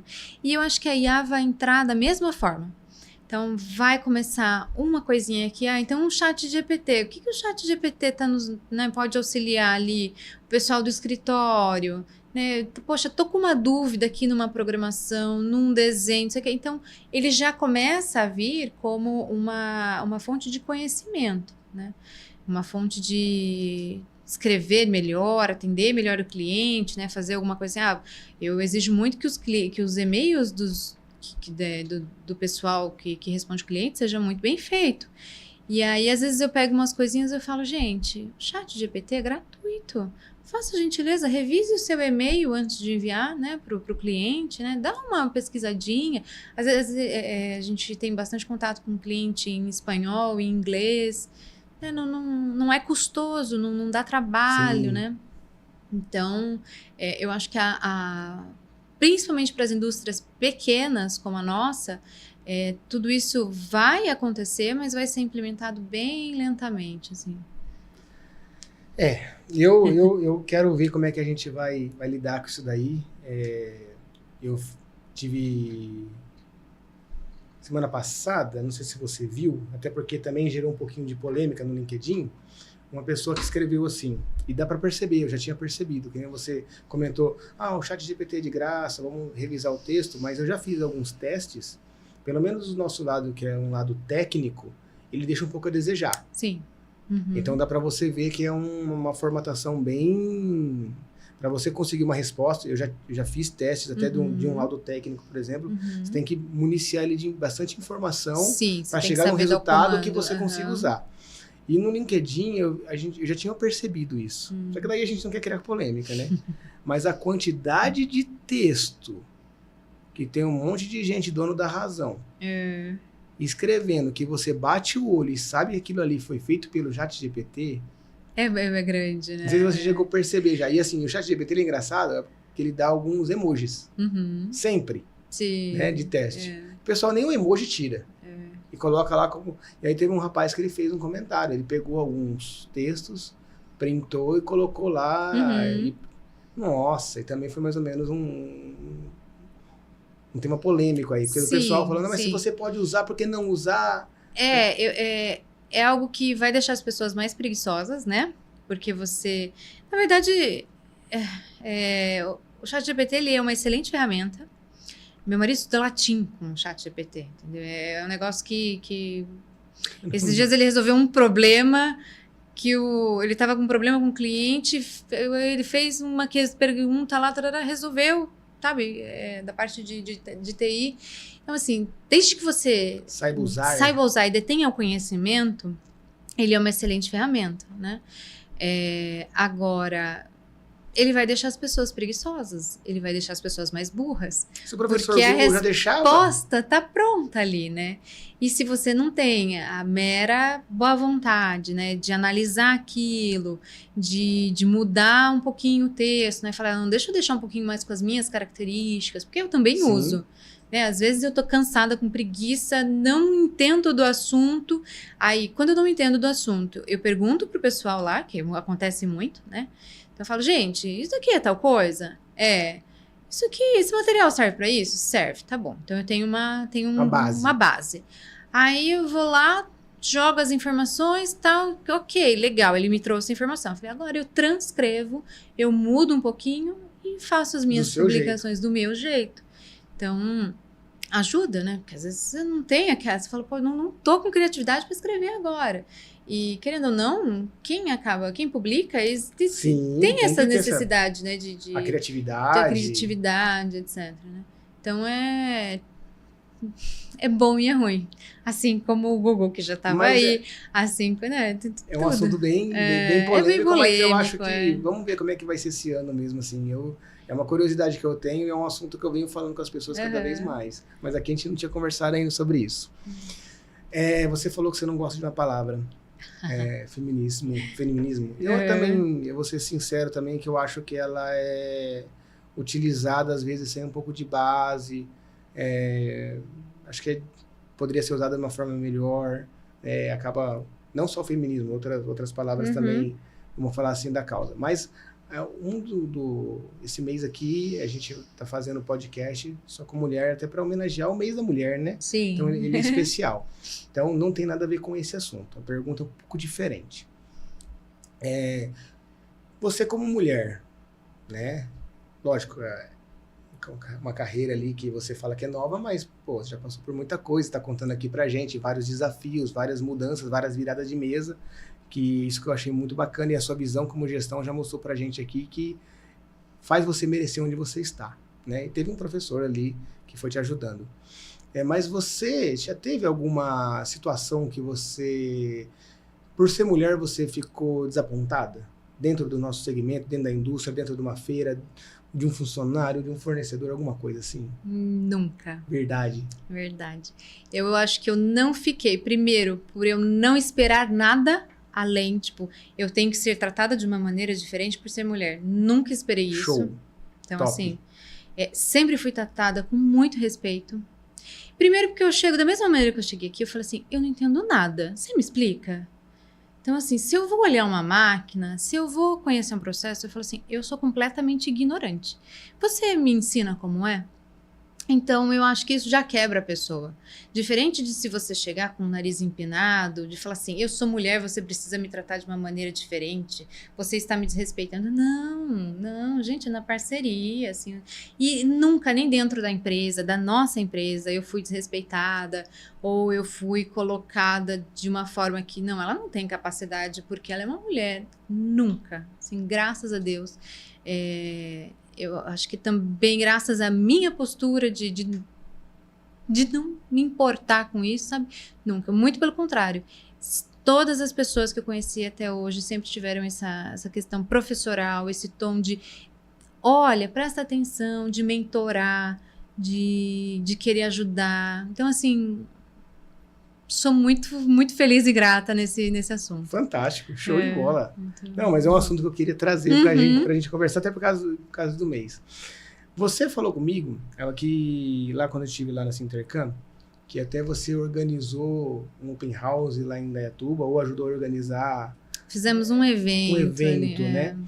Você vê isso como uma tendência até para as empresas? Porque hoje a gente vê assim, os fabricantes de máquina tá crescendo esse modelo de evento, né? Existem as feiras grandes, mas existe um custo muito alto para isso. Até as grandes empresas estão enxergando que, às vezes, você não consegue ter esse retorno nessas grandes feiras, apesar que você tem que estar lá, eu acredito muito por causa da exposição da marca. Tipo, porque se você não estiver lá, alguma coisa está acontecendo com a empresa. Ouvi isso algumas vezes. Mas o open house da vida, vamos dizer assim, ele está se abrindo e até para as próprias empresas para mostrar seu trabalho. E aí você comentou sobre isso daí lá, eu achei muito legal. E qual que foi o objetivo e se você pretende fazer mais disso? Sim, eu acho que é uma tendência, justamente por conta do custo, né? O custo de você participar de uma FEIMAF, de uma FEIMEC é muito alto, ou feiras locais, né? É muito elevado. E quando você pega esse investimento e traz isso para dentro da sua empresa, né? Então você faz um open house, você faz uma visita guiada, você consegue mostrar para o teu cliente a tua cultura, a tua organização, o teu modo de gestão, né? Então é muito além do marketing da venda, né? Então você consegue imprimir no seu cliente aquilo que a tua marca está vendendo de fato. Sim. Entendeu? Então eu acho que é muito mais pessoal, né? A feira é bacana porque você está ali, é um momento, acaba sendo um momento descontraído, mas e o retorno? Né? Exatamente. Eu já conversei com várias pessoas que falaram, não, o retorno é muito baixo, porque tem gente que passa ali só para olhar o que é vendido de fato ali, ou o lead que vira uma compra depois, é muito baixo. E estou falando pelas pessoas com as quais eu conversei, né? Sim. Então, essa é a minha visão. Então, eu acho que a ideia de você começar a trazer os seus clientes, fazer o benchmarking, né? Mesmo que seja um concorrente, para dentro da tua empresa, né? Eu acho que pode se agregar muito, porque um concorrente, uma hora, pode virar um parceiro, né? Pode virar um parceiro de negócios. A gente, às vezes, precisa terceirizar serviço. Então, poxa, se você conhece a empresa do cara, se ele conhece a tua empresa, pode virar negócio, sim, né? Então, foi esse o intuito. E aí nós estávamos, na época, quando fizemos, acho que foi em novembro, o nosso consultor de Lean estava no Brasil, o Armando. Ele queria muito conhecer outras empresas, entender um pouquinho mais da dinâmica do Brasil. E aí eu fui juntando uma empresa ou outra que tinha interesse em participar e fizemos esse evento dentro da Ciesp, lá em Indaiatuba. Agora o Senai está interessado, o Senai lá de Indaiatuba está interessado em fazer um evento em parceria com a gente. Está desenrolando aí, talvez em março, eu acho que aconteça. Novidades aí. Mas aí lá, não estou tão envolvida e preciso até correr atrás disso, porque não estou tão envolvida nesse assunto ainda. Eu quero falar um pouquinho da Sintercam, quero que você conte um pouquinho da Sintercam também, mas um pouquinho antes da gente falar da Sintercam, depois a gente pode até emendar nesse assunto, você pode emendar o que você quiser. Como que você hoje, como você falou, esse ano resolvi ficar um pouquinho mais dentro de casa, olhar para dentro, onde a gente pode melhorar. Futuro próximo, como que você vê a Natália ali, gestora, diretora, implementando o que você pretende ainda implementar, o que você pretende aprender, e depois contar pra gente, assim, um pouquinho desse Sintercam. Você já contou um pouquinho da história, como ela começou, como você entrou, mas o que Sintercam faz, o mercado que ela atua, tipo de cliente que ela atende, até pro pessoal conhecer. Tá jóia. Então, a Sintercam ela é uma ferramentaria de usinagem, uma usinagem de precisão, tem 23 anos, indo para 24 já aí. Começou com 5 sócios, hoje são 2. Ela basicamente nasceu no ramo de latas, né? Então, latas para bebidas, latas de alumínio para bebidas. Então, os nossos grandes clientes são desse ramo. E ela sempre atuou com isso. Então, desde a usinagem, né, peças de reposição, manutenção e desenvolvimento de alguns equipamentos, basicamente tudo voltado para a necessidade do cliente, né? Então, esse sempre foi o perfil da Sintercam, um perfil bastante atuante no chão de fábrica dos clientes, né? O contato direto com supervisores, manutenção. Então, assim, a Sintercam sempre gostou de entender a necessidade do consumidor ali, do produto, né? E sempre atuou nisso. O que eu vejo que a Sintercam nos próximos anos, né? A Sintercam está passando por um processo de modernização dos processos, de organização dos processos, de agregar tecnologias a ela. Então, a gente está engatinhando, sabe? É como se fosse uma nova empresa. A gente está tentando implementar ferramentas como o Lean Manufacturing, como o SMED, está tentando melhorar assim, a produtividade em si, porque gerenciar uma ferramentaria é algo muito difícil, porque você não tem previsibilidade de demanda, você não consegue trabalhar grandes reduções de custo, porque, por exemplo, as nossas peças não são seriadas, né? A nossa produção ela é toda picotadinha, assim, é tudo muito pouquinho, né? Então, como que você trabalha um lote de 5 peças melhorando a usinagem daqui? Então, assim... É um desafio, né? É um desafio Dia a dia. diário, exatamente. E aí, a gente tem hoje excelentes pessoas na parte de projetos, que estão trabalhando muito ligado com o pessoal da produção, que está trabalhando muito ligado com o pessoal de vendas. Então, vendas já fala, pô, eu estou precisando vender tal item, mas a gente precisa melhorar esse preço, porque cliente quer cada vez mais desconto, Sim, claro. pagar menos, né? E aí tá tudo começando a caminhar, né, como uma engrenagenzinha, as coisas estão começando a fluir bem, e a previsão é que esse ano a gente consiga bater recordes. Já é o 3º mês que a gente bate recorde de faturamento. Para nossa indústria, né, para o nosso ramo, vai ser um ano bom. Então a gente vai aproveitar essa alta demanda para pôr a casa em ordem, e nesses próximos anos eu imagino que consolidar o processo, né? Não pretendo nem crescer demais, nem trazer coisas muito novas. É claro que se a gente tiver capacidade de trazer um maquinário novo, né? Que vai te dar um retorno. Que vai me dar um retorno. Os meninos brincam lá, poxa, se você comprasse um torno com ferramenta acionada, a gente podia eliminar um torno e uma fresa CNC que já trazia tudo aqui. Era um monte de processo que a gente ia pular, né? Eu falei, pô, ainda não dá, espera mais um pouquinho. Mas vai dar. A hora vai dar. Então, acho que para um curto prazo, garantir a qualidade, consolidar os processos, né? E aí sim, aí crescer. Porque a hora que o processo está consolidado... Fica mais fácil, Fica mais fácil, você consegue crescer de forma ordenada. E você consegue controlar também esses processos, né? Porque pelo que você contou um pouquinho aqui, né? O processo, ele era muito na emoção. Exato, a gente até então só apagava fogo.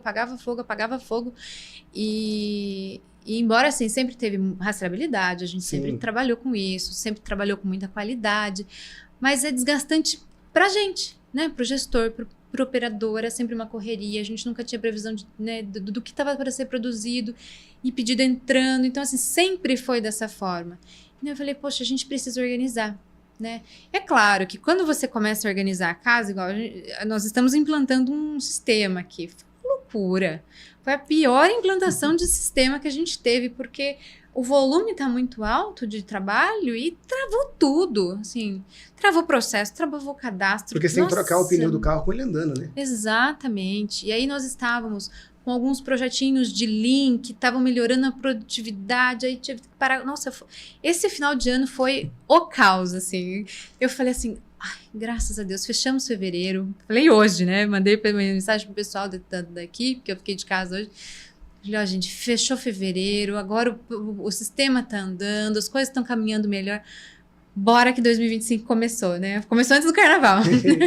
Falei, vamos que 2025 começou. Uma pergunta que eu não sei se é polêmica, tá?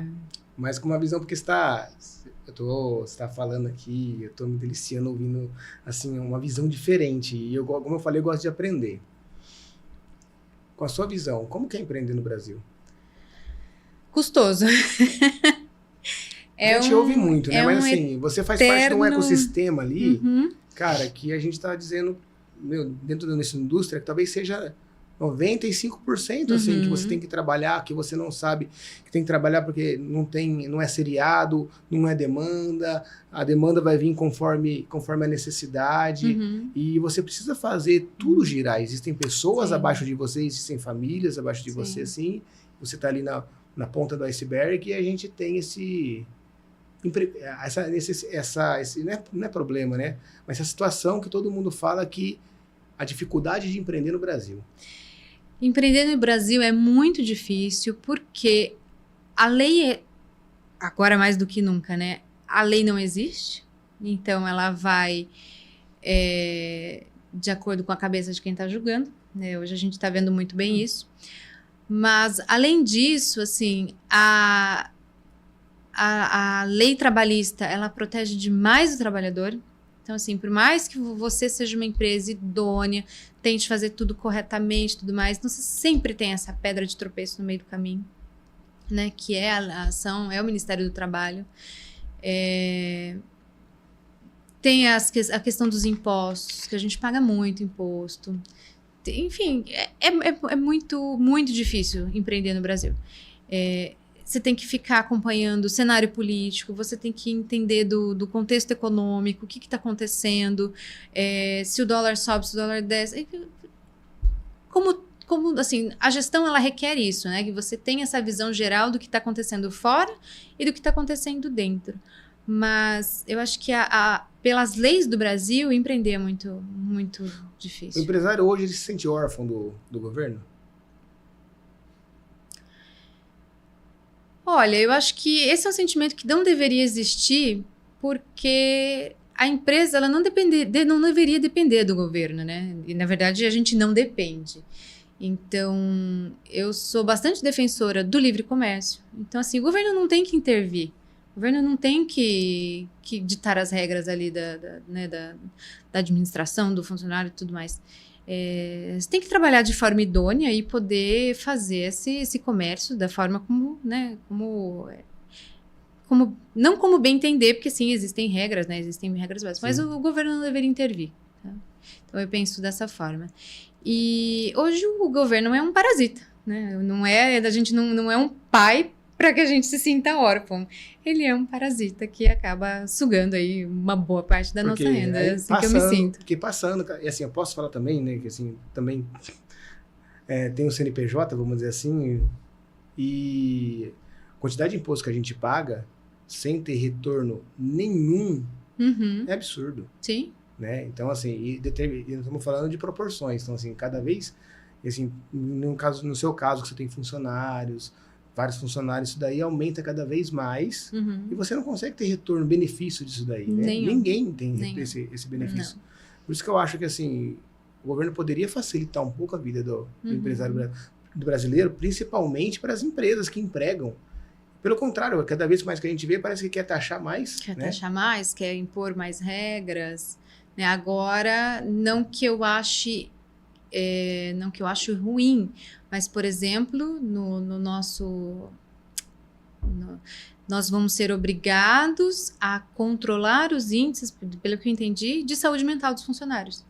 Então, assim, é o que nós, como Sintercan, já fazíamos, já temos. Então, assim, o funcionário está com problema na casa dele, o funcionário está...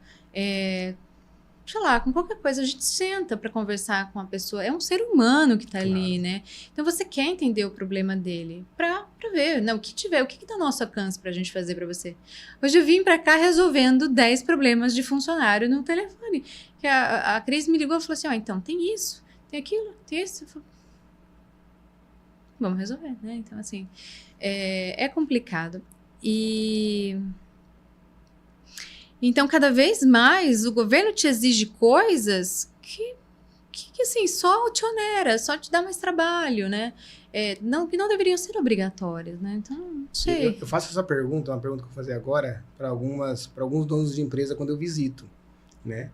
E vou perguntar para você, a mudança de governo teve impacto na Sintercan?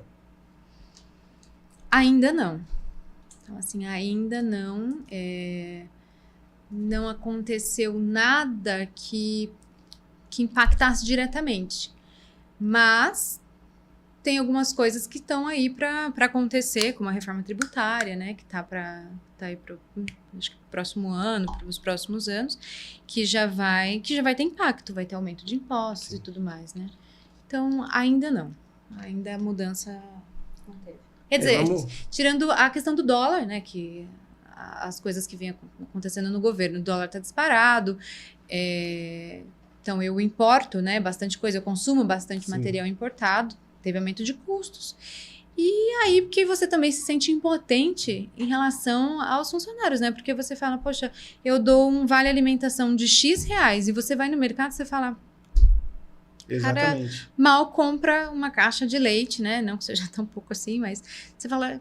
O poder de compra dos meus funcionários diminuiu muito, né? E eu me sinto mal por isso, porque eu não consigo pagar melhor, porque tem um teto, tem um limite que eu consigo pagar que seja saudável para a empresa. E eu também não posso fazer nada, sabe? Porque o governo aumentou os preços de uma maneira absurda e, querendo ou não, isso impacta na empresa, né? Então, assim, dessa forma foi um impacto, mas foi indireto, né? Sim. Então, impacta na questão do funcionário, do bem-estar dele e tudo mais. É indireto, mas sim. Impacta. Não, foi bom você ter falado isso, assim, porque é uma coisa que a gente sente e é legal você falando desse jeito, porque dá pra perceber que como que você olha para o seu funcionário, como você cuida do seu colaborador. Então, você está preocupado até com o problema que todos nós estamos tendo, né? Sim, porque não sim. Não é uma coisa única, exclusivamente para uma determinada classe. Não, todo mundo está sofrendo com isso, né? Os preços subiram absurdamente, o custo de vida subiu muito. Então, assim, igual você falou, vai no supermercado hoje em dia é surreal. E aí volta na questão do propósito, porque eu não estou ali trabalhando meramente para tirar o meu salário, Exato. nem meramente para que os donos tenham lucro. Poxa, se o meu trabalho pode tornar a vida daquelas pessoas melhor, né? Pode gerar uma família, o cara pode comprar um carro melhor, etc. Que seja. Aí, Natália, é bom você ter falado nesse assunto, porque é uma situação, é legal porque dá para ver como que você se preocupa com o seu funcionário, né? Você tá ali, você tem um benefício que você oferece para ele, que nem todas as empresas hoje em dia estão oferecendo, e você está preocupado se aquele benefício ele está conseguindo usufruir da melhor forma como você gostaria. Porque quando você oferece, por exemplo, um vale alimentação, você está pensando na família dele como um todo, né? É não só no benefício em si da empresa, é um conjunto geral. Isso está acontecendo, do meu ponto de vista, com todo mundo. O custo de vida do Brasil aumentou absurdamente. Tá muito. Eu vou dar uma proporção aqui. Eu dou uma cesta básica, então eu compro uma cesta básica em um determinado lugar. Há pouco tempo atrás, a mesma cesta básica, né, a maior que existe lá, 25 itens, eu pagava R$120 essa cesta básica. 6 a 8 meses atrás. Hoje eu paguei agora, né, dia 15, mês passado, R$175. Então, assim, vamos pegar a porcentagem que isso aumentou, né? Isso é no geral, na alimentação geral. Como que a gente consegue? Como que a gente consegue suprir isso daí? Né? Porque isso é para todo mundo. E não é só ali na alimentação básica, é em tudo. Sim. Né? E porque assim, às vezes você até quer, vamos dizer assim, pagar um funcionário ou bonificar, pagar um salário maior para os funcionários, ter alguma coisa assim, acho que fica difícil até para vocês colocar isso no papel. Fica. E assim, é muito complicado quando você fala de salário, porque tem muito imposto atrelado diretamente à faixa salarial que você tem, né? Que você ganha. Então, às vezes eu dou, sei lá, supondo aqui, R$5 de aumento para a pessoa, ela vai mudar a faixa do INSS e ela vai receber menos do que quando ela recebia R$5 a menos no bruto. Né? Então, tem que ser tudo muito bem pensado. Ontem à noite eu estava programando a folha de pagamento, né? Que eu faço a parte financeira da empresa. E eu senti falta de um nome, né? E aí eu liguei para a Cris, eu falei assim, o funcionário X está de férias? Eu vi ele lá. Eu achei que tinham errado na folha, né? Aí ela pegou, abriu a folha, falou, não, ó, tá aqui. Então, assim, desconta a pensão do coitado, tem mais de R$ 800 de imposto, aí você tem o adiantamento ali, fevereiro já tem 2 dias a menos, o salário saiu zerado, sabe? Saiu devendo ainda para a empresa. E eu olhei aquilo, eu fiquei assim, indignada, sabe? Eu falei assim, a minha vontade é que eu pudesse pagar para cada um deles um salário que, nossa, que enchesse os olhos, sabe? Mas aí tem a questão do governo, tem a questão dos custos da empresa, porque a nossa empresa chega a pagar quase 80% do valor de um funcionário. Então, se eu pago R$ 1.000 para ele, o meu custo é de 1.800. Porque R$ 800 vai para o governo. Vai para o governo, É bom e tem você falar benefícios, isso, né? É uma Tem outra visão que as pessoas às vezes não vê, né? Que a gente não pensa nisso. Mas exatamente, a empresa tem esse lado, a gente precisa entender isso também, sim, né? Sim. Tem as coisas que a empresa arca, né? Então, por exemplo, eu vou dar um benefício como um convênio médico, a gente arca com parte do convênio médico e eles arcam com uma porcentagem, né? Então tem tudo, tem muito custo envolvido. Mas sim, só o custo básico ali do funcionário com impostos, etc., é 80%. Então, assim, a folha de pagamento de uma empresa é algo que pode quebrá-la, né? Pode matar uma empresa, porque é altíssimo.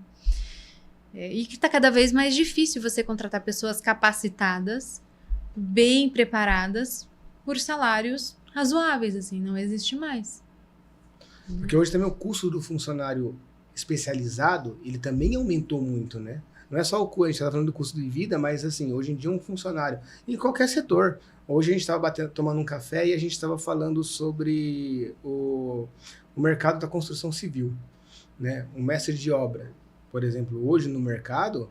Ele ganha muito bem. Para começar, não escasso, tem. Né? Para começar, para você achar. E quando você acha, o valor dele, ele tá muito difícil de encontrar. E hoje ele ganha, dependendo da onde ele está trabalhando, isso aí, o pessoal que trabalha na área falou para mim, Diego, com salário maior que o do engenheiro responsável pela obra. Sim. Porque não tem um funcionário no mercado. E assim, isso vai também para todos os segmentos. Chega no nosso segmento de usinagem que você precisa de um profissional muito específico, você não vai conseguir contratar ele se você não tiver que pagar um salário maior. E isso não é o problema só o salário maior, igual você falou. Você tem até o prazer de pagar o salário maior, mas o que vem atrelado justo a isso, né? Exatamente. Ou seja, resumindo, não é fácil empreender no Brasil, né? Não é fácil. Deixa cada dia um cabelo branco a mais. É difícil, mas a gente tem que seguir, tem que acreditar, tem que pensar que o ano que vem vai ser melhor, no próximo governo vai vir e vai trazer como coisas dizem, a boas. Pior crise é sempre a última, né? Exato. A última crise é sempre a pior. Natália, vamos lá. E para você? Você falou da Sintercano Futuro. E você? Como é que você vê o seu futuro aí na indústria?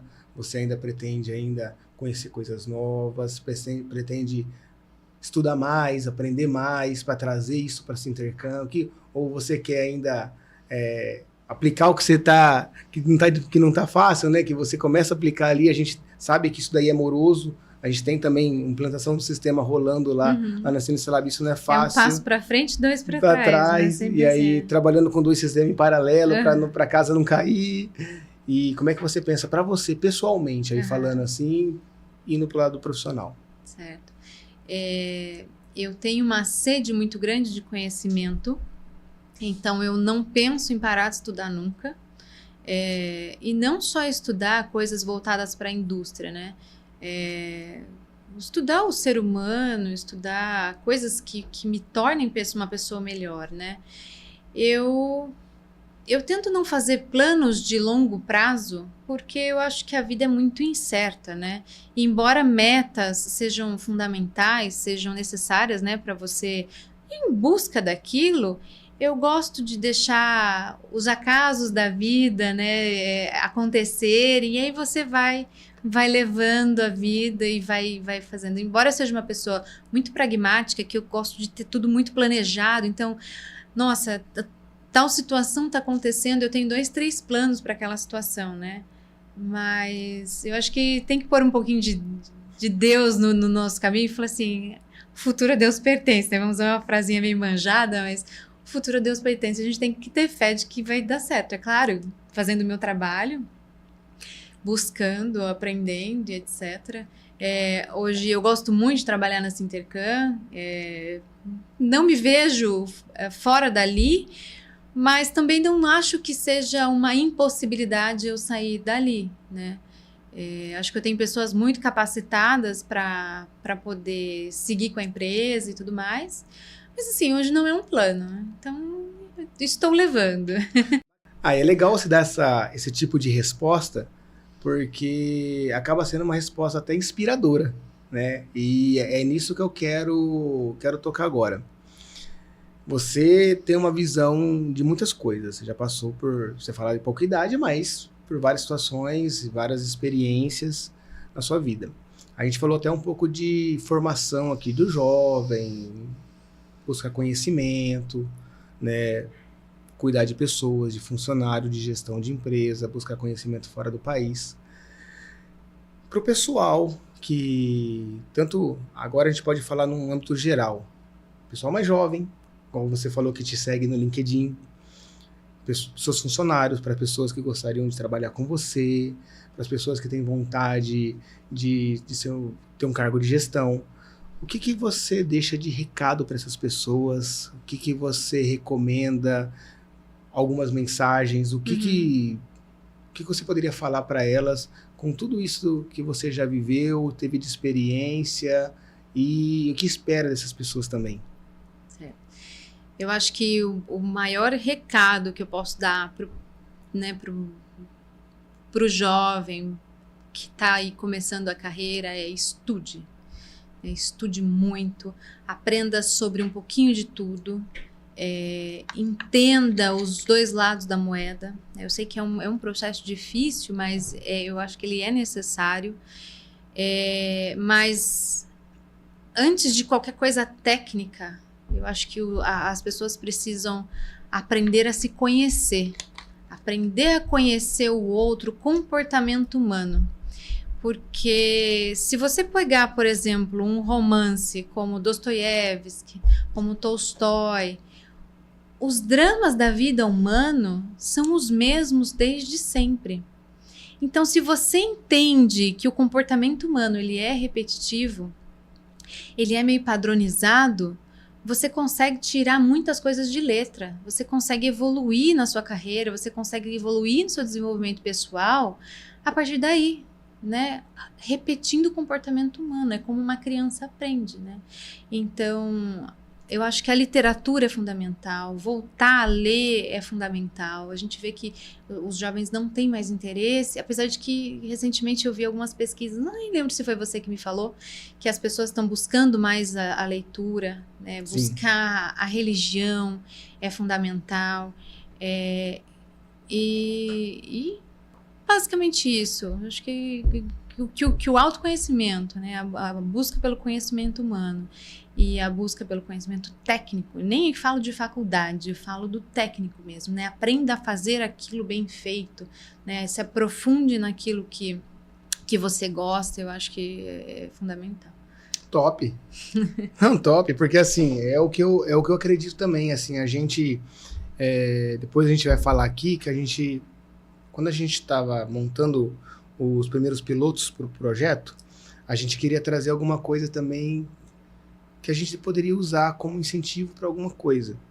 E aí a gente teve a ideia do livro, né? Depois a gente vai falar. Justamente por isso, que depois a gente quer pegar essa ideia, depois falar sobre esses livros, isso daqui pode gerar até um quadro. Estamos ainda ali decidindo como que a gente vai fazer isso, porque as pessoas hoje em dia, elas... o ler sempre foi difícil para todo mundo, né? Nem todo mundo gosta de ler. Mas cada vez mais está se perdendo isso. Então, eu posso falar com propriedade, uma que eu gosto de ler, e hoje que eu tenho minha filha de 10 anos, e você me mandou até uma foto lá da parte da sua biblioteca, e até eu comentei com você, né? Estou tentando incentivar minha filha também a montar a biblioteca dela, porque hoje eu vejo que o quanto a leitura, para uma criança de 10 anos que tem aquilo ali como um hábito, faz a diferença no resultado da escola, por exemplo. Sim, Ou completamente. nem hoje ela faz algumas aulas de alguma coisa. Uhum. E eu falo que, mas sua filha tem oportunidade. Não, ela estuda. E eu acho que a leitura abre a mente, é como se Sim. fosse a academia, igual a gente faz, Uhum. é a academia do cérebro. Uhum. E a gente consegue trazer o resultado para as crianças, para o jovem. Sim. A gente precisa aumentar isso daí, tentar aumentar isso aí de uma maneira que as pessoas entendam que, repetindo o comportamento humano, aprendendo, lendo, a gente consegue fazer pessoas melhores, ser uma pessoa melhor, vamos dizer assim. Sim, e tem outro ponto que é as pessoas ficaram cada vez mais rasas. Então é difícil você ter uma conversa de qualidade, é muito difícil você ter uma conversa de profundidade com as pessoas, porque é tudo muito raso. E aí você vê o que as pessoas consomem. Vídeos de reels de 5 segundos, 10 segundos, TikTok, e a informação chega muito superficial, muito superficial, muito superficial. E você não tem o estímulo da imaginação. Esses dias a gente estava na casa de um parente do meu marido e a prima dele falou assim: mas eu prefiro ver o filme primeiro e depois ler, porque é mais fácil de imaginar. Então, ou seja, a pessoa já não faz o processo criativo da imaginação, né? Você fala aí de um Senhor dos Anéis, é algo que eu não li ainda, já assisti o filme, mas não li ainda. Imagina construir tudo aquilo, né? Toda aquela história, aqueles reinos, aquelas línguas, né? A música. Baita processo criativo. Você tem que começar a imaginar, criar aquilo na tua cabeça. E se você não consegue fazer isso, você mal consegue formular uma frase, né? Você perde a tua capacidade de conversar, né? Não, é perfeito o que você está falando, porque assim, a gente está falando aqui, não é que a gente vamos dizer assim, nossa, os perfeitos, não é longe disso. Mas a gente está tendo a oportunidade de conversar sobre um assunto, então eu acho que vale a pena a gente falar. E você fala sobre música. E assim, a gente poder falar da gente ou dos nossos filhos também, eu acho que às vezes o pessoal pode até achar um pouco arrogante. Uhum. Mas eu acho que quando a gente tem a oportunidade de falar coisas boas, por que não falar, né? A Maria Eduarda está aqui com a gente estava conversando no carro esses dias e estava tocando uma playlist no carro. E aí é uma playlist da minha filha, né? Só que são músicas de 30 anos atrás, né? E aí ela comentou assim, nossa, a Maria Luísa vai ser uma pessoa fora da curva dentro da geração dela, porque o que a criança hoje de 10 anos ouve, né? Não vou nem falar, né? Mas funk do pão de queijo, sabe, né? Que ódio sabe, assim, é uma coisa que... Então, se a gente pode fazer um pouquinho, por que não? Sim. É cultura. Sim. Então, assim, e ler música, cinema, teatro, eu acho que se a gente tem oportunidade, e é tão simples, e não é custoso igual o pessoal acha, a gente tem que fazer isso para as pessoas, lógico também, né? O pessoal tem que valorizar também um pouco mais, tem que acreditar um pouco mais, mas achei fantástico o jeito que você falou, e a gente tem que... É muito do que eu compactuo. Legal. Então vamos lá, vamos falar um pouco do livro então. É assim, até pra gente poder ir já pro final, que a gente já falou quase 2 horas aqui, e rendeu. Quando eu conversei com você a primeira vez, você falou assim, eu não tenho muita coisa pra falar não, acho que você é uma... Pelo contrário, né, a gente falou aqui, e a gente continua, se deixar aqui, a gente vai bater um papo com vários assuntos que pode entrar aqui no meio, porque eu acho que a sua posição dentro da empresa, ela traz vários assuntos à tona que a gente pode discutir, pode aprender junto com você aqui. Mas aqui dentro para ir seguindo o caminho final, aqui no CNC Cast, a gente tem um projeto, que é o convidado trazer um livro pra gente, né? Que vai ser depois que a gente vai, quando a gente tiver uma quantidade legal, a gente tá com uma ideia de fazer um quadro. Que livro que seria? Acho que eu comentei com você. É um livro que seja... por algum motivo, de alguma forma, significa para você de uma forma pessoal muito importante.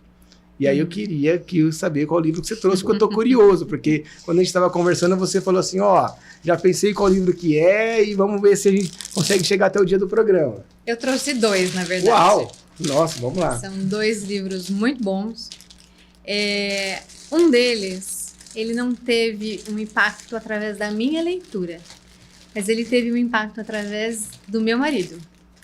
Então, quando nós nos casamos, né, comecinho de casar, a gente casou muito rápido, né, a gente se conheceu, questão de 1 ano e meio a gente casou, ele tinha passado por um processo de divórcio bastante sofrido, etc., e aí pouco tempo depois nós casamos, né, então assim, o marido que eu conheci, né, a pessoa que eu conheci quando eu comecei a namorar, etc., ele era uma pessoa. E depois da leitura desse livro, não do de baixo, depois da leitura desse livro e de ouvir acho que umas 10 vezes o audiobook, ele é outra pessoa, né? Então, 12 Regras para a Vida, do Jordan Peterson, é um livro que mudou a vida da nossa família para muito melhor. Eu brinco que meu marido é antes de JP, né? Eu chamo Jordan Peterson. Eu tô arrepiado, ó, você tá vendo, né? Mudou a vida da nossa família. São 12 regras muito simples. Acho que eu cheguei, não sei se eu comentei com você um pouquinho do dia que a gente estava conversando, né? São 12 regras muito simples, mas que a gente se esquece. Então, a questão do jovem, né? O jovem cresce querendo mudar o mundo, querendo, nossa, vou mudar o mundo, arrumar tudo.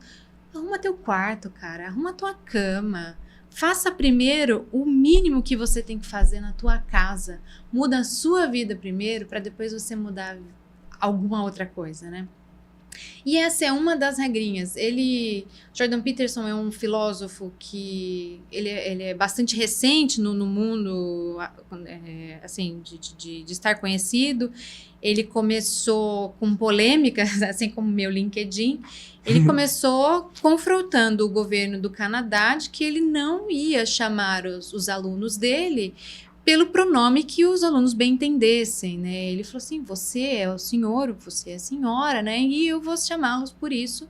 E aí virou, né? Ainda mais Canadá, que tem toda aquela polêmica na política progressista e tudo mais. Então, Jordan Peterson é uma leitura fantástica. E seu marido que te apresentou ele? Foi meu marido que me apresentou ele. Então, qual que é o seu nome do seu marido, perdão? Demis. Demis, você recomenda? Demais. Não, muito bacana, assim, só dela falar aqui, até eu mostrei pra ela aqui, eu arrepiei, eu já agradeço, eu acho que a gente precisa desse tipo de incentivo, isso que é inspiração, ouvir você contar, por mais resumido que seja, já impacta de uma certa maneira, e com certeza a gente vai ler e a gente vai reagir isso daqui, e quem sabe até junto, Sim, por que não, né? Por que não? Muito obrigado, muito obrigado. Tá? E o outro livro é do Viktor Frankl, Em Busca de Sentido. Ele era um psicólogo, né? Não era um psiquiatra, ele era um psicólogo. Ele sobreviveu ao campo de concentração, lá no período nazista. Ele perdeu a família, ele perdeu a esposa grávida, e isso arrepia. E eu li esse livro quando eu estava com o Heitor pequenininho, passando por isso, né? Amamentação, noite sem dormir, etc. E aí, entre um tempinho e outro, eu consegui ler esse livro e eu falei, o sofrimento que eu tô tendo é zero, perto do sofrimento que esse cara passou dentro do campo de concentração, e ele conseguiu enxergar além para poder sobreviver. Então, Em Busca de Sentido qual o sentido da minha vida, qual o meu propósito, o que eu busco além para eu poder sair desse lugar.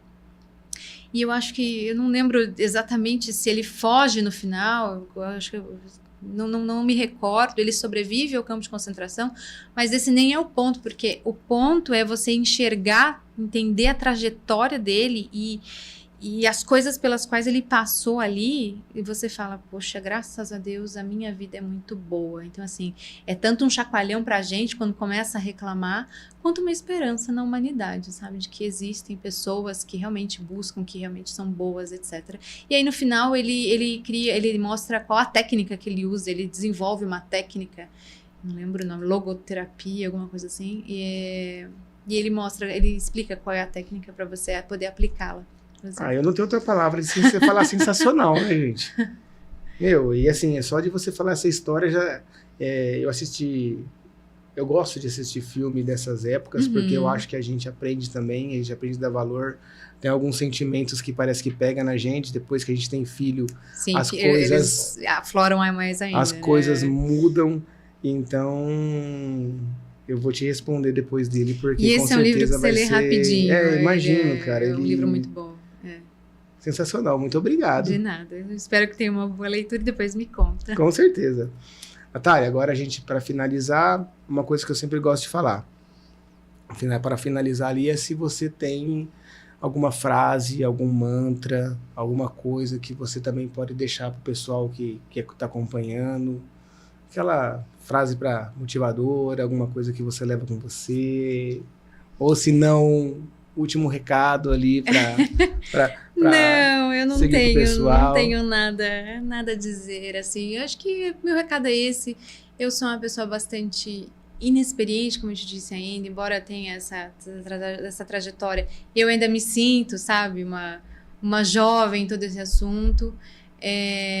Eu acho que o fundamental é ter pessoas que te apoiem, próximas, pessoas que, né, deem valor às pessoas que estão ao seu redor, que te apoiam. Mas tem uma frasezinha que eu venho falando muito, que é Deo omnis gloria. Então, a Deus toda a glória, né, em latim. E eu falei, eu vou tatuar essa frase porque eu acho que... Eu tenho várias, né, vários lembretes aqui. Eu acho que Deus acima de tudo, porque a nossa vida é isso, né? Sim, a nossa vida não tem sentido sem Ele. E acho que dá para encerrar dessa forma antes que fique chato, né? Como é que foi? Deu omnis glória. Que bacana. É isso? Que bacana. Deu omnis glória. E o que você achou do nosso bate-papo? Muito bom, passou rapidinho, né? 1h59. Foi o primeiro podcast seu? Você já tinha participado? Primeiro podcast. Que legal, espero que seja o primeiro de muitos e espero que você, no momento certo, tire do papel lá, tire da gaveta a ideia. Né? Quem sabe? Se precisar da gente, porque a gente não pode ajudar também. Legal pra caramba. Agradeço muito a oportunidade. Fico feliz, tá, de você ter honrado a gente aqui com a sua presença, da gente poder fazer essa homenagem no mês das mulheres e trazer você que é do segmento, que tá ali sempre atuante, e eu era uma pessoa ali que sempre estava te acompanhando, e agora a gente está podendo bater esse papo, conhecendo um pouco da sua história, conhecendo um pouco da Sintercam. Então, muito feliz mesmo de você ter acreditado aí no projeto do CNCcast, que é novo, e a gente, muito bom. Graças a Deus, também a gente está tendo um feedback muito bacana. Legal.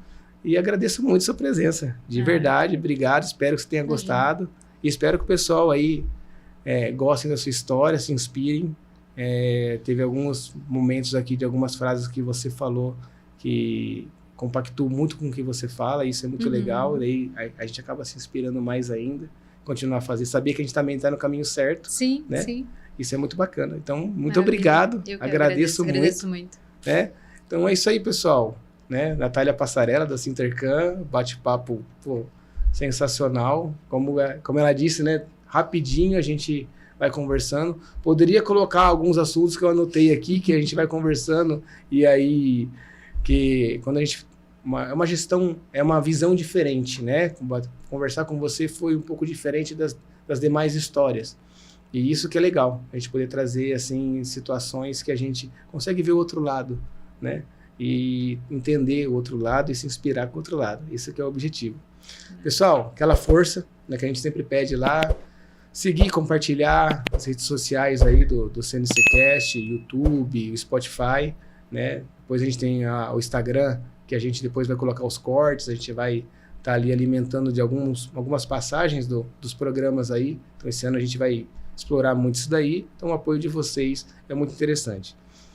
Fico muito feliz, mais uma vez, ter trazido para vocês uma pessoa aqui, uma querida, uma pessoa especial, e a gente vai continuar ainda o projeto, trazendo pessoas aqui que vão ser muitas inspirações para vocês aí, dentro do nosso segmento da usinagem, dentro do nosso segmento CNC.